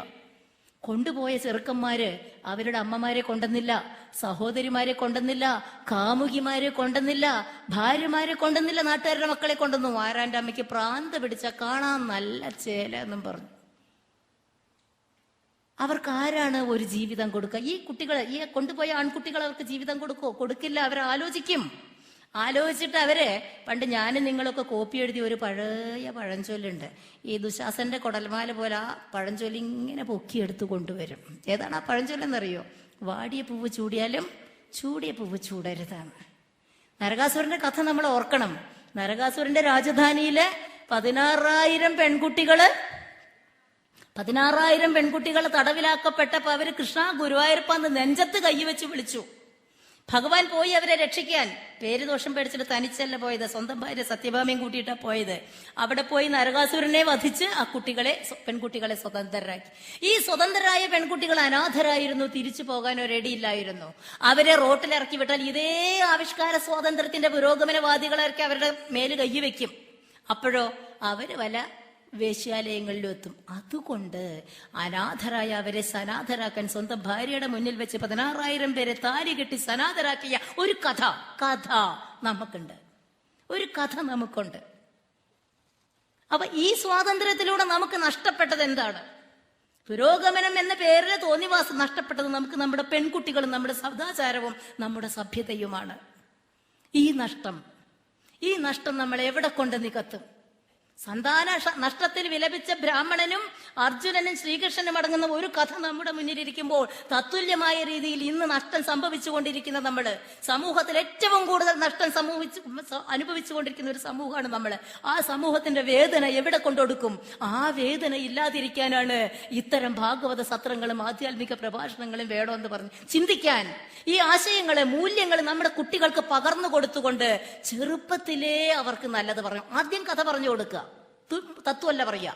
ആദ്യം കഥ പറഞ്ഞു കൊടുത്ത് മുതിർന്നു കഴിഞ്ഞാൽ മൂല്യങ്ങൾ പറഞ്ഞു കൊടുത്തുകൊണ്ട് അതിന്റെ വിശദീകരണങ്ങൾ പറഞ്ഞു കൊടുത്തുകൊണ്ട് എന്താണ് നമ്മുടെ കഥകളുടെ അന്തസത്ത എന്ന് നമ്മളെ ആരെങ്കിലും കൊഞ്ഞനം കുത്തുമ്പോൾ, ചോദ്യങ്ങൾ പറയുമ്പോൾ തിരിച്ച് പറയാനുള്ള ത്രാണിയും കഴിവും വിവരവും നമ്മുടെ കുട്ടികൾക്ക് ഉണ്ടാക്കി കൊടുക്കും. അതിനാണ് നമ്മുടെ വേദികൾ നമ്മൾ ഉപയോഗിക്കേണ്ടത്, നമ്മുടെ അറിവുകൾ നമ്മൾ ഉപയോഗിക്കേണ്ടത്. നമ്മുടെ പെൺകുട്ടികളെ, നമ്മുടെ ആൺകുട്ടികളെ, വളർന്നു വരുന്നവരെ ഇങ്ങോട്ട് കൊണ്ടുവരണം ഇത്തരം വേദികളിലേക്ക്, വിശദീകരണങ്ങളിലേക്ക്. എന്തിനാണ് കഥ, എന്തിനാണ് ഭാഗവതം? വെറും നാരായണ എന്ന് ജപിച്ച് മരിച്ചു പോകുമ്പോ സ്വർഗത്തിൽ പോകാൻ വേണ്ടി മാത്രമല്ലെന്നും, നാരായണ എന്ന് വിളിക്കുന്നതും അതിന്റെ കഥയുടെ പിന്നിലുള്ളതും മനസ്സിന്റെ ശുദ്ധിയാണ്, ശരീരത്തിന്റെ ശുദ്ധിയാണ്, ബുദ്ധിയുടെ ശുദ്ധിയാണ്, സമൂഹത്തിന്റെ ശുദ്ധിയാണ്. ആ ഒരു ശുദ്ധീകരണ പ്രക്രിയയുടെ വിവിധ ഘട്ടങ്ങളിൽ കൂടി കടന്നു പോകുമ്പോഴാണ് ആധ്യാത്മിക തലം നമ്മൾ കാണുന്നത്. ആധ്യാത്മികതയും ഭൗതികതയും നമ്മളിലെ ഭാരതത്തിൽ സമഞ്ജസ സമ്മേളനം ചെയ്തിരിക്കുകയാണ്. ഏത് സ്തോത്രത്തിന്റെ ഉള്ളിലും ശാസ്ത്രമുണ്ട്, ഏത് ശാസ്ത്രത്തിന്റെ ഉള്ളിലും സ്തോത്രവുമുണ്ട് എന്ന് നമ്മുടെ കുട്ടികൾക്ക് പറഞ്ഞു കൊടുക്കാൻ സാധിക്കണം. ആ ചെറുപ്പത്തിലേ പറഞ്ഞു കൊടുക്കണം. ചെറുപ്പത്തിൽ കേട്ടതാണ് കുട്ടികൾ ഓർമ്മിക്കുക. അതിനാണ് നമ്മൾ മുതിർന്നവർ മാത്രം കേട്ടാ പോരാ, വലിയ ആൾക്കാരുടെ കൂടെ ചെറിയ കുട്ടികളെ കൊണ്ടുവരണം. കള്ളും കഞ്ചാവും അടിച്ച് വഴിതെറ്റി പോകുന്ന നമ്മുടെ ആൺകുട്ടികളെ പോകാതിരിക്കണം, തിരിച്ചു കൊണ്ടല്ല എളുപ്പമല്ല. പോകാതിരിക്കണമെങ്കിൽ ചെറുപ്പത്തിലേ നമ്മൾ ആ ഒരു റിമോട്ട് കൺട്രോളായിട്ട് ഭക്തിയുടെ, ആധ്യാത്മികതയുടെ, കഥയുടെ മാതിരി ഉപയോഗിക്കണം. അതിനാണ് നമ്മുടെ മതപാഠശാലകള് സജ്ജമാകേണ്ടത്. ഞാൻ പറയാം, ഇപ്പൊ ഒരു ചെറിയ ഉദാഹരണം, ഇത് കുറച്ച് അൺപാർലമെന്ററി ആണെങ്കിലും ഞാൻ പറയാണ്. വടകരയ്ക്ക് അടുത്തുള്ള ഒരു മാഷ് ഉണ്ടായിരുന്നു, ഞാൻ നേരത്തെ പറഞ്ഞിട്ടുണ്ടെങ്കിൽ ക്ഷമിക്കണം. ആ മാഷ് എഴുത്തിനൊക്കെ വെക്കുന്ന ഒരു മാഷാണ്. അപ്പോൾ നാരായണ മാഷ് ഇപ്പൊ മരിച്ചുപോയി, ഒരു 85 വയസ്സിൽ മരിച്ചു പോയിട്ട് ഒരു 10 കൊല്ലായി. മാഷ് ഒരു 15-20 കൊല്ലം മുമ്പ് മാഷ് ഇങ്ങനെ കുട്ടികളെ എഴുത്തിന് വെക്കുകയാണ് ഒരു നവരാത്രി കാലത്ത്. അപ്പൊ ഒരു 2.5 വയസ്സുകാരെങ്ങനെ മടിയിലിരിക്കുന്നുണ്ട്. മാഷ് ഇങ്ങനെ മോതിരമൊക്കെ എടുത്തിട്ട് ഇങ്ങനെ ഹരി ശ്രീ എഴുതാൻ തയ്യാറായിരിക്കുമ്പോ, വയസ്സായ ഒരു മാഷാണേ, നല്ല നീളമൊക്കെ ഉള്ള ഒരു മാഷ്. ഈ മാഷ് യാച്ചി എന്ന് പറഞ്ഞ ഉറക്കി അങ്ങോട്ട് തുമ്പി. മടിയിൽ കുട്ടി, ഞാൻ നേരത്തെ പറഞ്ഞോ പറഞ്ഞോ. അപ്പൊ അങ്ങനെ കുട്ടി ഇരിക്കുമ്പോ ഈ മാഷ് തുമ്മി, യാച്ചി എന്ന് പറഞ്ഞൊരു തുമ്മര്. പണ്ടത്തെ ഈ വയസ്സായ ആൾക്കാർക്ക് ഭയങ്കര ശബ്ദത്തിലാണല്ലോ തുമ്മിക്കഴിഞ്ഞപ്പോ ഈ മടിയിലിരിക്കുന്ന കുട്ടി, മൈക്കൂടി പറയാൻ മോശമാണ്, എന്താ പറഞ്ഞു, പേടിച്ചു പോയല്ലോടെ നായിന്റെ മോനെ എന്ന്. ഹരിശ്രീ കുറിക്കാനിരിക്കുന്ന കുട്ടിയാണ്. അപ്പൊ ഈ 2.5 വയസ്സുള്ള കുട്ടിക്ക് എവിടുന്ന് ആ പ്രയോഗം കിട്ടിയത്? ആ കുട്ടിയുടെ വീട്ടിൽ പറയണത് കേൾക്കണത് വളരെ സർവ്വസാധാരണമായി പറയണ ഒരു സ്നേഹപ്രകടനാണ് ഈ വാക്ക്, അല്ലേ? അപ്പോ എവിടുന്നാ കിട്ടിയെന്നുള്ളത് അപ്പൊ നമ്മൾ ശ്രദ്ധിക്കേണ്ടേ വീട്ടിൽ പറയുമ്പോ. ഈ ശ്രദ്ധ തന്നെയാണ് ഈ കഥകൾ പറഞ്ഞു കൊടുക്കാനും നമുക്ക് വേണ്ടതെന്ന് ഞാൻ പറഞ്ഞു. മറ്റൊരു ഉദാഹരണം, എന്റെ പേരക്കുട്ടി കല്യാണി, ഞാൻ എന്നും കല്യാണിയുടെ ഒരു കാര്യം പറയാനുണ്ടാവും എപ്പോഴും. കല്യാണിയുടെ അമ്മയ്ക്ക് ജോലി കിട്ടിയിട്ട് സാരിയൊക്കെ കുടിപ്പിച്ച് ഞാനിങ്ങനെ വിടുകയാണ്. കോളേജിൽ ജോലി കിട്ടി, ദൈവാധീനം കൊണ്ട് കോളേജിൽ ജോലി കിട്ടി. അപ്പൊ വിടുകയാണ്. അപ്പൊ സാരി കൊടുത്തിട്ട് ഇവളിങ്ങനെ പോകുമ്പോ ചെറുതിങ്ങനെ നോക്കിയിരിക്കാം. 3ാം ക്ലാസ് ആയി ഇപ്പൊ കല്യാണി. അപ്പൊ കല്യാണിയോട് ഞാൻ പറഞ്ഞു, കല്യാണി പഠിച്ചിട്ട് ജോലിയൊക്കെ കിട്ടണമെങ്കിൽ ഇനി ഒരു 10-18 കൊല്ലം കഴിയണ്ടേ, അപ്പോഴത്തേക്ക് അമ്മമ്മയൊന്നും ഉണ്ടാവില്ല അട്ടുവാ പറഞ്ഞു. ഉണ്ണിക്ക് പോവാൻ നേരത്തെ അമ്മമ്മയൊന്നും ഉണ്ടാവില്ല അട്ടുവാ പറഞ്ഞു. കല്യാണി സ്നേഹത്തിൽ എന്നെ കെട്ടിപ്പിടിച്ച് കണ്ണിൽ വെള്ളമൊക്കെ നിറച്ചൊരു ഉമ്മയൊക്കെ തന്നിട്ട് പറഞ്ഞു, അപ്പളേക്ക് അമ്മമ്മ കാക്കി ആവുമല്ലേ പറഞ്ഞു. എവിടുന്നാ കുട്ടിക്ക് അങ്ങനെ ഒരു പ്രയോഗം കിട്ടിയത്? അമ്മമ്മ മരിച്ചു പോകുന്ന കുട്ടി പറഞ്ഞു. നമ്മൾ ഈ ഉമ്മർത്തിരുന്ന് എന്തൊക്കെയോ ഈ പ്രസംഗത്തെ ഓരോ ചർച്ച ചെയ്യുമ്പോൾ കുട്ടി അവിടെ ഇരുന്ന് ഓവർ ഹിയർ ചെയ്ത് കേട്ടതാണ്. അപ്പൊ നമ്മുടെ വീടിന്റെ സംസ്കാരം കുട്ടികൾക്ക് കിട്ടുന്നു. ആ സംസ്കാരം നല്ല രീതിയിൽ പറഞ്ഞു കൊടുക്കാൻ നമുക്ക് സാധിച്ചിട്ടില്ലെങ്കിലാണ് ചുംബന സമരങ്ങളും ഈ കഞ്ചാവ് വിപ്ലവങ്ങളും ഒക്കെ നമുക്ക് ഉണ്ടാകാൻ പോണത്. അപ്പൊ അത് വളരെ ശ്രദ്ധിക്കേണ്ട ഒരു കാര്യമാണെന്നുള്ളതാണ്. ഇന്ന് നമ്മളുടെ കുട്ടികളെ നമുക്ക് നഷ്ടപ്പെടുകയാണ്. നമ്മൾ കുട്ടികളെ വല്ലതും 2 അക്ഷരം പഠിച്ച് ഒരു ജോലി കിട്ടണം, 2 അക്ഷരം പഠിച്ച് വിവരവും വിദ്യാഭ്യാസം ഉണ്ടാകണം എന്ന് പറഞ്ഞിട്ട് നമ്മൾ കുട്ടികളെ പറഞ്ഞയച്ചിരുന്നത്. ഇന്നിപ്പോ കുട്ടികളെ എന്ത് പറഞ്ഞയച്ചിട്ടാ പലരും പറഞ്ഞയക്കണത്? എന്റെ കുട്ടി കോളേജിൽ പോയി പഠിച്ച് നല്ലൊരു അറിവുകാരനാവണം, അല്ലേ? നല്ലൊരു അറിവുകാരനാവണം. എന്റെ നാട്ടിലൊരു അസീസ് ഉണ്ടായിരുന്നു, അറിവുകാരൻ. അയാൾ പറയും, കുട്ടിയെ നിങ്ങളൊക്കെ 2 അക്ഷരം പഠിക്കാൻ പോവല്ലേ, ഞാനും എന്റെ കുട്ടികളെ സ്കൂളിലേക്ക് വിടുക, എന്റെ കുട്ടികൾ ഇന്നെ മാതിരി അറിവുകാരനാവണ്ടെന്ന് പറഞ്ഞ അസീസ്. ഇപ്പൊ നമ്മുടെ എല്ലാവരും പറഞ്ഞയക്കണമെന്ന് നല്ല അറിവുകാരനായിട്ട് കോളേജിൽ പോയിട്ട് പശുവിനെ വെട്ടിക്കൊന്ന് കറി വെച്ച് കൊടുത്ത് വിളമ്പി ഇങ്ങനെ പോവാണല്ലേ. വരൾച്ച പോലുമുള്ള കാലത്ത് നാവ് വരണ്ടിരിക്കുന്ന നമ്മുടെ കുഞ്ഞുങ്ങൾക്ക് ഒരിറ്റ് നനവ് കൊടുക്കാനുള്ള പൈമ്പാല് തരുന്ന ഒരു പശുവിനെ കൊന്നു കറി വെക്കണം എന്ന് പറയുന്ന ആ സംസ്കാരം നമ്മുടെ നഷ്ടല്ലേ? അത് നമ്മുടെ കുട്ടികളെ കുറിച്ചുള്ള പ്രതീക്ഷയുടെ നഷ്ടം. ഈ നഷ്ടങ്ങളാണ് ഇന്നത്തെ നഷ്ടം. മരിച്ചു പോകുന്ന കുട്ടികളെക്കാൾ വലിയ നഷ്ടമാണ് ജീവിച്ചിരിക്കുന്ന കുട്ടികൾ ജീവശവങ്ങളായി, ജീവിക്കാൻ അർഹതയില്ലാത്തവരായി മാറുന്ന അച്ഛനെയും അമ്മയും കാർക്കിച്ചു തുപ്പുന്ന സംസ്കാരത്തിലേക്ക് കടന്നിരിക്കുന്ന നഷ്ടം നമുക്ക് വേണോ? അത് വേണ്ടെങ്കിൽ ഇത്തരം കഥകളിലൂടെ, കർണാമൃതങ്ങളായ മാധുര്യത്തിലൂടെ നമ്മുടെ കുട്ടികളെ തിരിച്ചു പിടിക്കാൻ നമുക്ക് കഴിയണം. അതുപോലെ തന്നെയാണ് നമ്മൾ കുട്ടികളെ എങ്ങനെ എന്മകനാശ് ഉറങ്ങിയിടുന്ന നേരവും സമ്മോദമാർന്ന് ഇരുന്നിടുന്ന നേരവും രക്ഷിക്കണേ എന്ന് പ്രാർത്ഥിച്ചവരാണ്. ഇപ്പൊ നമ്മുടെ അമ്മമാർക്കും അതിന് നേരമില്ല. നമ്മുടെ അമ്മമാർക്കും അതിന് നേരമില്ല എന്നുള്ളതാണ്. അപ്പൊ അത് മനസ്സിലാക്കിക്കൊണ്ട് സ്നേഹത്തിലൂടെ ശ്രീകൃഷ്ണൻ അതാണ് ചെയ്തത്. ശ്രീകൃഷ്ണനെ ദ്വേഷിച്ച അർജുനനോട് ശ്രീകൃഷ്ണൻ ദേഷ്യം കാണിച്ചില്ല. വളരെ മയത്തിലാണ്. നമ്മളില്ല ഇപ്പോഴത്തെ കാലത്ത് അങ്ങനെയാണ്. കുട്ടികളെ ചീത്ത പറഞ്ഞ ഒരു കാര്യമില്ല. മയത്തിൽ പറഞ്ഞു കൊടുത്ത കാര്യം നടക്കും. ചെയ്യരുതെന്ന് പറഞ്ഞ കുട്ടി ചെയ്യും എന്ന് പറയും.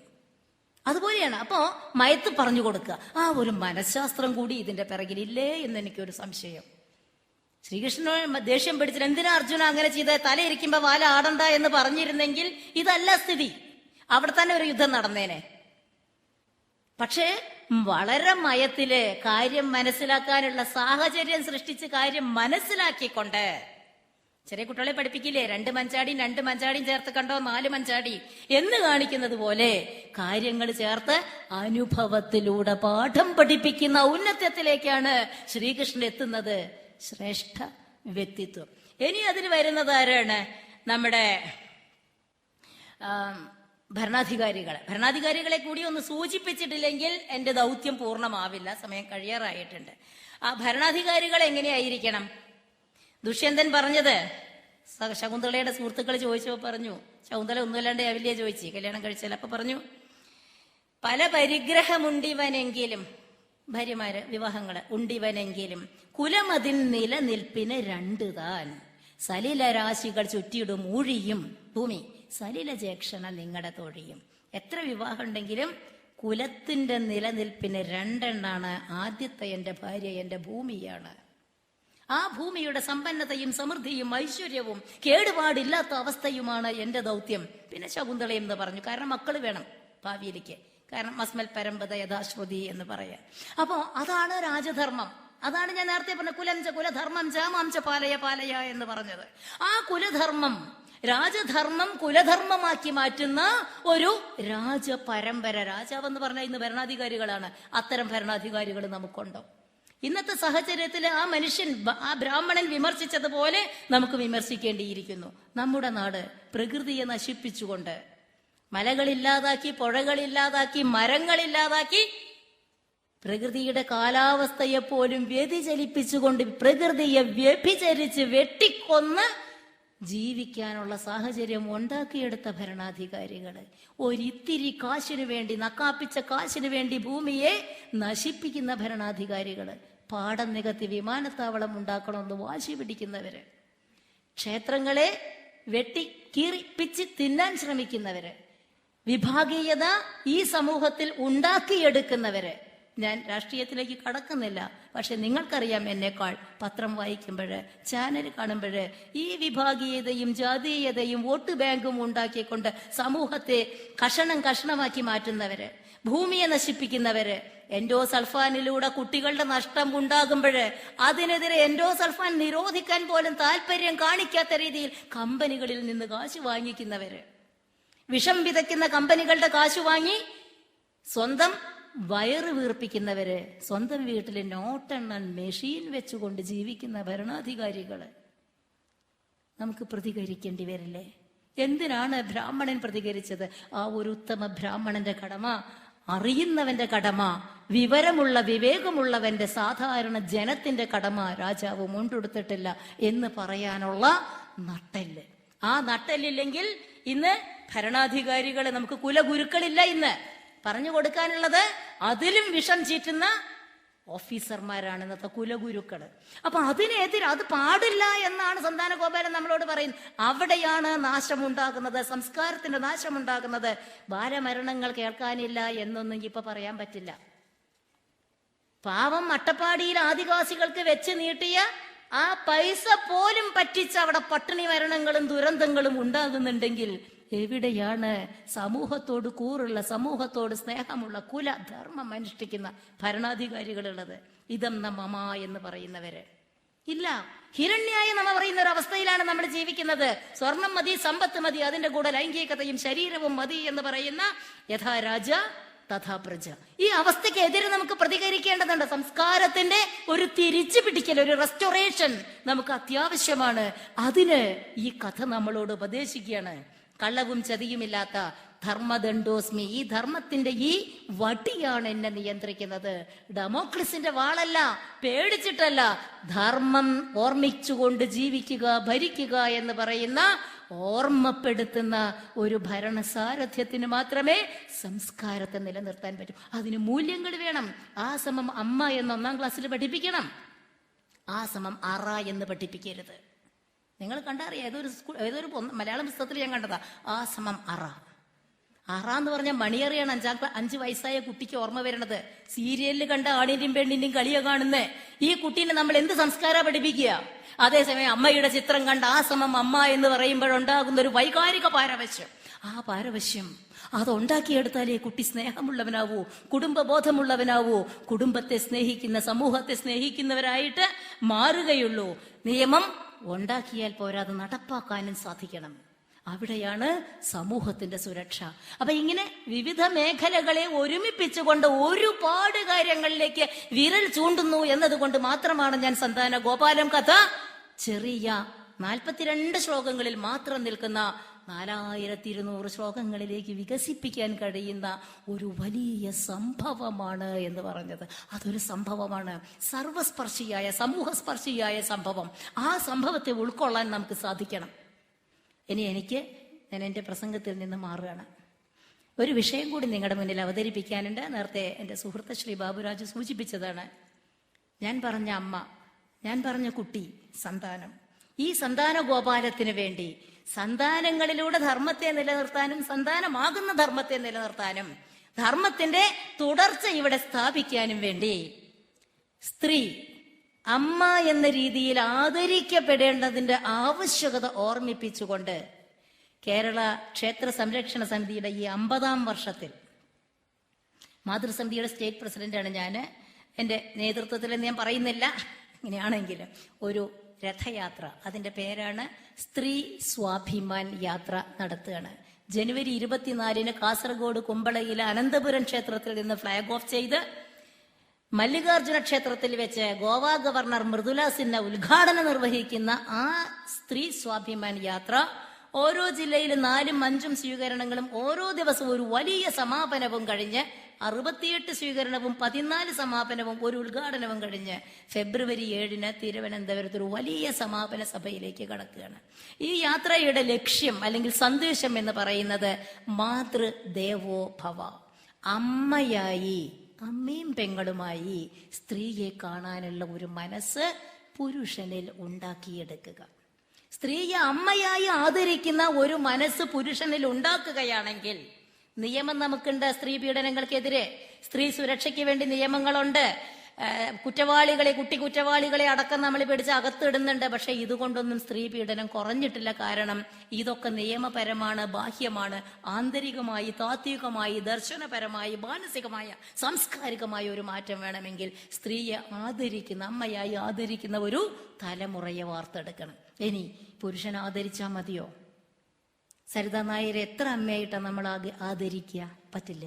അതുകൊണ്ട് സ്ത്രീയുടെ മനസ്സിൽ തത്തുല്യമായ രീതിയിൽ ഇപ്പുറത്ത് സ്ത്രീയുടെ മനസ്സിൽ മാതൃത്വത്തിൽ അഭിമാനം ഉണ്ടാക്കിയെടുത്ത്, മമ്മിയെ കണ്ടാൽ ലിറ്റിൽ ഗേൾ എന്നല്ല തോന്നണ്ട്, മാതൃത്വത്തിന്റെ അഭിമാനം ഉണ്ടാക്കിയെടുത്ത് ആദരവ് അർഹിക്കുന്ന രീതിയിലേക്ക് സ്ത്രീയെ ഉയർത്താനുള്ള ഒരു സെറ്റപ്പ്. അങ്ങനെ വരുമ്പോൾ പരസ്പരാദരവും പരസ്പര ബഹുമാനവും ഉണ്ടാവും. നമ്മൾ ആരും സമത്വത്തെ കുറിച്ച് പറഞ്ഞിട്ടില്ല. എവിടെയാ സമത്വം പറഞ്ഞ്? അർദ്ധനാരീശ്വര സങ്കല്പമാണ്, പാരസ്പര്യാണ്. സ്ത്രീയും പുരുഷനും ചേർന്ന് പാരസ്പര്യം, പരസ്പര ആദരവ്, പരസ്പര ബഹുമാനം, പരസ്പര സ്നേഹ, പാരസ്പര്യാണ്. സ്ത്രീക്ക് പ്രസവിക്കാനേ അറിയൂ എന്ന് പറഞ്ഞ് തരം താഴ്ത്തുന്ന മതമേധാവികളുടെ നാട്ടിലാണ് നമ്മൾ ജീവിക്കണത്. പക്ഷേ ഭാരതം പറഞ്ഞത് എന്താണ്? സ്ത്രീക്ക് പ്രസവിക്കാൻ അറിയൂ, സ്ത്രീക്ക് മാത്രമേ പ്രസവിക്കാൻ അറിയൂ. അതുകൊണ്ടാണ് അവൾ അമ്മയായത്. ആ പ്രസവിക്കുന്ന, ഉൽപ്പാദിപ്പിക്കുന്ന എല്ലാ സ്രോതസ്സിനെയും അമ്മേ എന്ന്, അമ്മേ നാരായണ എന്ന് വരെ പറഞ്ഞ ആ മാതൃത്വത്തിന്റെ പരിപാവനമായ ഒരു സങ്കല്പം നമുക്കുണ്ട്. ആ സങ്കല്പത്തെ ഒരിക്കൽ കൂടി ഉദ്ധരിപ്പിച്ചുകൊണ്ട് മാതൃത്വത്തിന്റെ മഹിമ അമ്മേ എന്ന് വിളിക്കുന്നവരും അമ്മേ എന്ന് വിളി കേൾക്കുന്നവരുമായി നമ്മുടെ സമൂഹത്തെ മാറ്റിയെടുത്താൽ സ്ത്രീക്ക് സുരക്ഷിതത്വം ഉണ്ടാവും. സ്ത്രീ സുരക്ഷയും സ്ത്രീ ശാക്തീകരണവും കുടുംബ ഭദ്രതയാണ് നമ്മുടെ വിഷയം. സ്ത്രീ സുരക്ഷ ഉണ്ടാകുമ്പോൾ സ്വാഭാവികമായിട്ട് നിർഭയത ഉണ്ടാവും. പേടിയുള്ളപ്പോ ഒന്നും നടത്താൻ പറ്റില്ല. സുരക്ഷ ഉണ്ടെങ്കിൽ പേടി ഉണ്ടാവില്ല. പേടിയില്ലെങ്കിലോ സ്ത്രീ ശാക്തീകരണത്തിന് സാധിക്കും. പേടിച്ചും കൊണ്ട് ഒന്നും ഒരു കൂട്ടാൻ പറ്റില്ല. ഇങ്ങനെ നോക്കി പേടിച്ചൊന്നും പറ്റില്ല. അപ്പോഴോ നിർഭയതയിൽ നിന്ന് സ്ത്രീ ശാക്തീകരണം. ആ ശക്തി എന്തിനു വേണ്ടിയാവണം? സമൂഹത്തിന്റെ ക്രിയാത്മകമായ ചാലക ശക്തിയായി നല്ല കുഞ്ഞുങ്ങളെ, മൂല്യങ്ങൾ കൊടുത്ത കുഞ്ഞുങ്ങളെ ഉണ്ടാക്കിയെടുക്കുക, സ്നേഹമുള്ള കുടുംബങ്ങളെ ഉണ്ടാക്കിയെടുക്കുക. അല്ലാതെ സീരിയലിൽ കാണുമാതിരി മരുമകളെ കൊല്ലാൻ നോക്കണ അമ്മയും ഭർത്താവിനെ കൊല്ലാൻ നോക്കണ ഭാര്യ അല്ല നമ്മുടെ സങ്കല്പം. അതൊക്കെ കാണുന്നതാണ് നമ്മുടെ കുട്ടികളുടെ അപകടം. അപ്പൊ അങ്ങനെ നല്ല അമ്മമാരിലൂടെ നല്ല കുടുംബം, അന്യോന്യം സ്നേഹിക്കുന്ന ഭാര്യ ഭർത്താക്കന്മാര്, കുടുംബ ബന്ധങ്ങള്, കുടുംബ ഭദ്രത, വിവാഹമോചനം തുടങ്ങിയതിനൊക്കെ എതിരെ നല്ല ഒരു കുടുംബത്തിനും സംസ്കാര ആഗീരണത്തിനും വേണ്ട ഒരു വലത് കാൽ വെപ്പാണ് സ്ത്രീ സ്വാഭിമാൻ യാത്ര. ആ യാത്ര ജനുവരി 31 തൃശ്ശൂര് അന്നത്തെ സമാപനമുണ്ട്. ഓരോ സമാപനത്തിനും നമ്മൾ 10,000 പേരെയാണ് പ്രതീക്ഷിക്കുന്നത്. കഴിയുന്നിടത്തോളം സ്ത്രീകളെയും അത്രയും പുരുഷന്മാരെയും. കാരണം 100 ആള് വന്നു എന്ന് പറയണമെങ്കിൽ 100 സ്ത്രീയും 100 പുരുഷനും വേണമെങ്കിൽ 100 ആളാവുള്ളൂ. അപ്പൊ അങ്ങനെ മാക്സിമം നമ്മുടെ സമാന ഹൃദയരായ സംഘടനകൾ മുഴുവൻ അതിൽ സഹകരിക്കുന്നുണ്ട്. കഴിയുന്നിടത്തോളം സ്ത്രീകളും പുരുഷന്മാരും അതിൽ ഓരോ സ്വീകരണ സ്ഥലങ്ങളിലും പങ്കെടുത്തുകൊണ്ട്, ആ പങ്കെടുത്ത് അതിനെ ധന്യമാക്കിക്കൊണ്ട് മാതൃത്വത്തിന്റെ വൈകാരിക തലത്തിലേക്ക് പ്രവേശിക്കാൻ സ്ത്രീകൾക്കും പുരുഷന്മാർക്കുമാകണം. അങ്ങനെ ഹിന്ദു സമൂഹത്തിന്റെ സാംസ്കാരികമായ ഒരു ഒന്നിക്കലായിട്ട് അതിനെ മാറ്റാൻ സാധിക്കണം. അതിനു വേണ്ടിയുള്ള ഒരു പരിശ്രമത്തിന് എല്ലാവരും കൂടി കാലുവെച്ച് കദം മുന്നോട്ട് പതുക്കെ പോകാൻ, എന്നിട്ട് അതിന്റെ ഫോളോ അപ്പിലൂടെ പതുക്കെ നമുക്ക് ഒരു ശാക്തീകരണവും സ്ത്രീ പ്രബുദ്ധതയും എന്ന് വെച്ചാൽ തോന്നിവാസം കാണിക്കലല്ല, നല്ല സ്ത്രീയായിട്ട്, സാതാര ത്രിഗുണമയിയായ സ്ത്രീയായിട്ട് നമുക്കൊരു വലിയ അമ്മക്കാലം, ഒരു നല്ല അമ്മക്കാലത്തെ തിരിച്ചു പിടിക്കാൻ സാധിക്കണം. അതുകൊണ്ട് ഞങ്ങള് സ്ത്രീകളെ ഗ്രീറ്റ് ചെയ്യുമ്പോൾ ഓം നമഃശിവായയും നമസ്തയും ഒക്കെ പറയുന്ന കൂട്ടത്തിൽ ഞങ്ങൾ പറയുന്നൊരു വാക്കാണ് ജയ് മാതാ. സ്ത്രീകളെ എന്ത് പറയണം? ജയ് മാതാ എന്ന് പറയാ. ഇത് കേട്ട് വളരുന്ന 1.5 വയസ്സുകാരന് എന്റെ അമ്മേനെ ജയ് വിളിക്കാനുള്ളതാണ്, അമ്മ കൊള്ളാലോ എന്നുള്ളൊരു തോന്നല് വരും, ഒരു ബഹുമാനം. ഇത് അങ്ങേപ്പുറത്തെ കുട്ടിയുടെ അമ്മയോടും അത് തോന്നും. ഞാൻ വളരെ നിസ്സാരമായ പഴമനസ്സിൽ തോന്നിയ കാര്യങ്ങളാണ്, വളരെ നിസ്സാരായിരിക്കും. പക്ഷെ അത് തോന്നില്ല എന്ന് ഉറപ്പുണ്ടോ? തോന്നുമെന്ന് ഉറപ്പില്ല എന്ന് നിങ്ങൾക്ക് വേണമെങ്കിൽ വാദിക്കാം, പക്ഷെ തോന്നില്ല എന്ന് ഉറപ്പുണ്ടോ? അപ്പൊ അങ്ങനെ വരുമ്പോ സ്ത്രീകളോട് ആദരവ് കാണിക്കാനുള്ള ഒരു പ്രവണത ഉണ്ടാകുമെന്ന ഒരു മോഹം, ഇതൊരു സ്വപ്നമാണ്, ഒരു സ്വപ്ന പദ്ധതിയാണ്. ആ സ്വപ്നം ഞാൻ നിങ്ങളുടെ മുന്നിൽ സമർപ്പിക്കുകയാണ് ഈ വേദിയിൽ. കാരണം നമ്മളൊക്കെ സംസ്കാരം ആഗ്രഹിക്കുന്നവരാണ്, ഭക്തി ആഗ്രഹിക്കുന്നവരാണ്, മാതൃദേവോഭവ എന്ന് പറയുന്നവരാണ്. ആ മാതൃദേവോഭവ പുനഃസ്ഥാപിക്കാൻ ഈ യാത്രയുടെ വിശദ വിവരങ്ങൾ സ്ത്രീ സ്വാഭിമാൻ യാത്ര എന്ന് പറയുന്ന ഒരു ഫേസ്ബുക്ക് അക്കൗണ്ട് ഉണ്ട്. വാട്സാപ്പിലെ സ്ത്രീ സ്വാഭിമാൻ യാത്രയുടെ കുറെ ഗ്രൂപ്പുകളുണ്ട്. പിന്നെ ഫ്ലെക്സുകൾ, കുറെ നോട്ടീസുകൾ വരുന്നുണ്ട്, ബാബുരാജ് സാറ് വിതരണം ചെയ്യും. ഇതൊക്കെ ഒന്ന് ഞങ്ങളോട് സഹകരിക്കാന്നല്ല, നമ്മൾ ഒരുമിച്ച് സഹകരിച്ച് ഇത് വിജയിപ്പിക്കണം. നമ്മുടെയൊക്കെ നെഞ്ചോട് ചേർത്ത് അമ്മ എന്ന പ്രതിബദ്ധതയും അമ്മ എന്ന സ്നേഹവും അമ്മ എന്ന ആദരവും തിരിച്ചു പിടിക്കാൻ പുരുഷൻ മാത്രമല്ല സ്ത്രീയും ഉയർന്നു വരണമെന്ന അഭ്യർത്ഥന, ആ നിവേദനം നിങ്ങളുടെ മുന്നിലല്ല നിങ്ങളുടെ കാൽക്കലും കൂടി ഞാൻ വെക്കാൻ ഈ അവസരം ഉപയോഗിക്കുകയാണ്. പുതിയൊരു സന്താനഗോപാലത്തിന് വേണ്ടി. ആ സന്താനഗോപാലം വിജയിക്കുമ്പോൾ ഈ സന്താനഗോപാലം അന്വർത്ഥമാകുന്നു എന്ന് ഞാൻ പ്രതീക്ഷിക്കുന്നു. എന്റെ വാക്കുകള് പരമാത്മ ചൈതന്യത്തിന്റെ മുന്നിൽ മനസ്സോടെ സമർപ്പിക്കുകയാണ്. നിങ്ങളുടെ ഉള്ളിലൊക്കെ ജ്വലിക്കുന്ന ജീവചൈതന്യങ്ങൾ, ആത്മചൈതന്യങ്ങൾ, അതിന്റെ ഒക്കെ മുന്നില് എന്റെ വികാരം, എന്റെ മനസ്സ്, എന്റെ വാക്ക്, എന്നെ തന്നെ ഞാൻ സമർപ്പിക്കുന്നു. എല്ലാവർക്കും നന്ദി, നമസ്കാരം. ഹിന്ദു ധർമ്മയ്ക്ക് ജയ്. ജയ് മാതാ.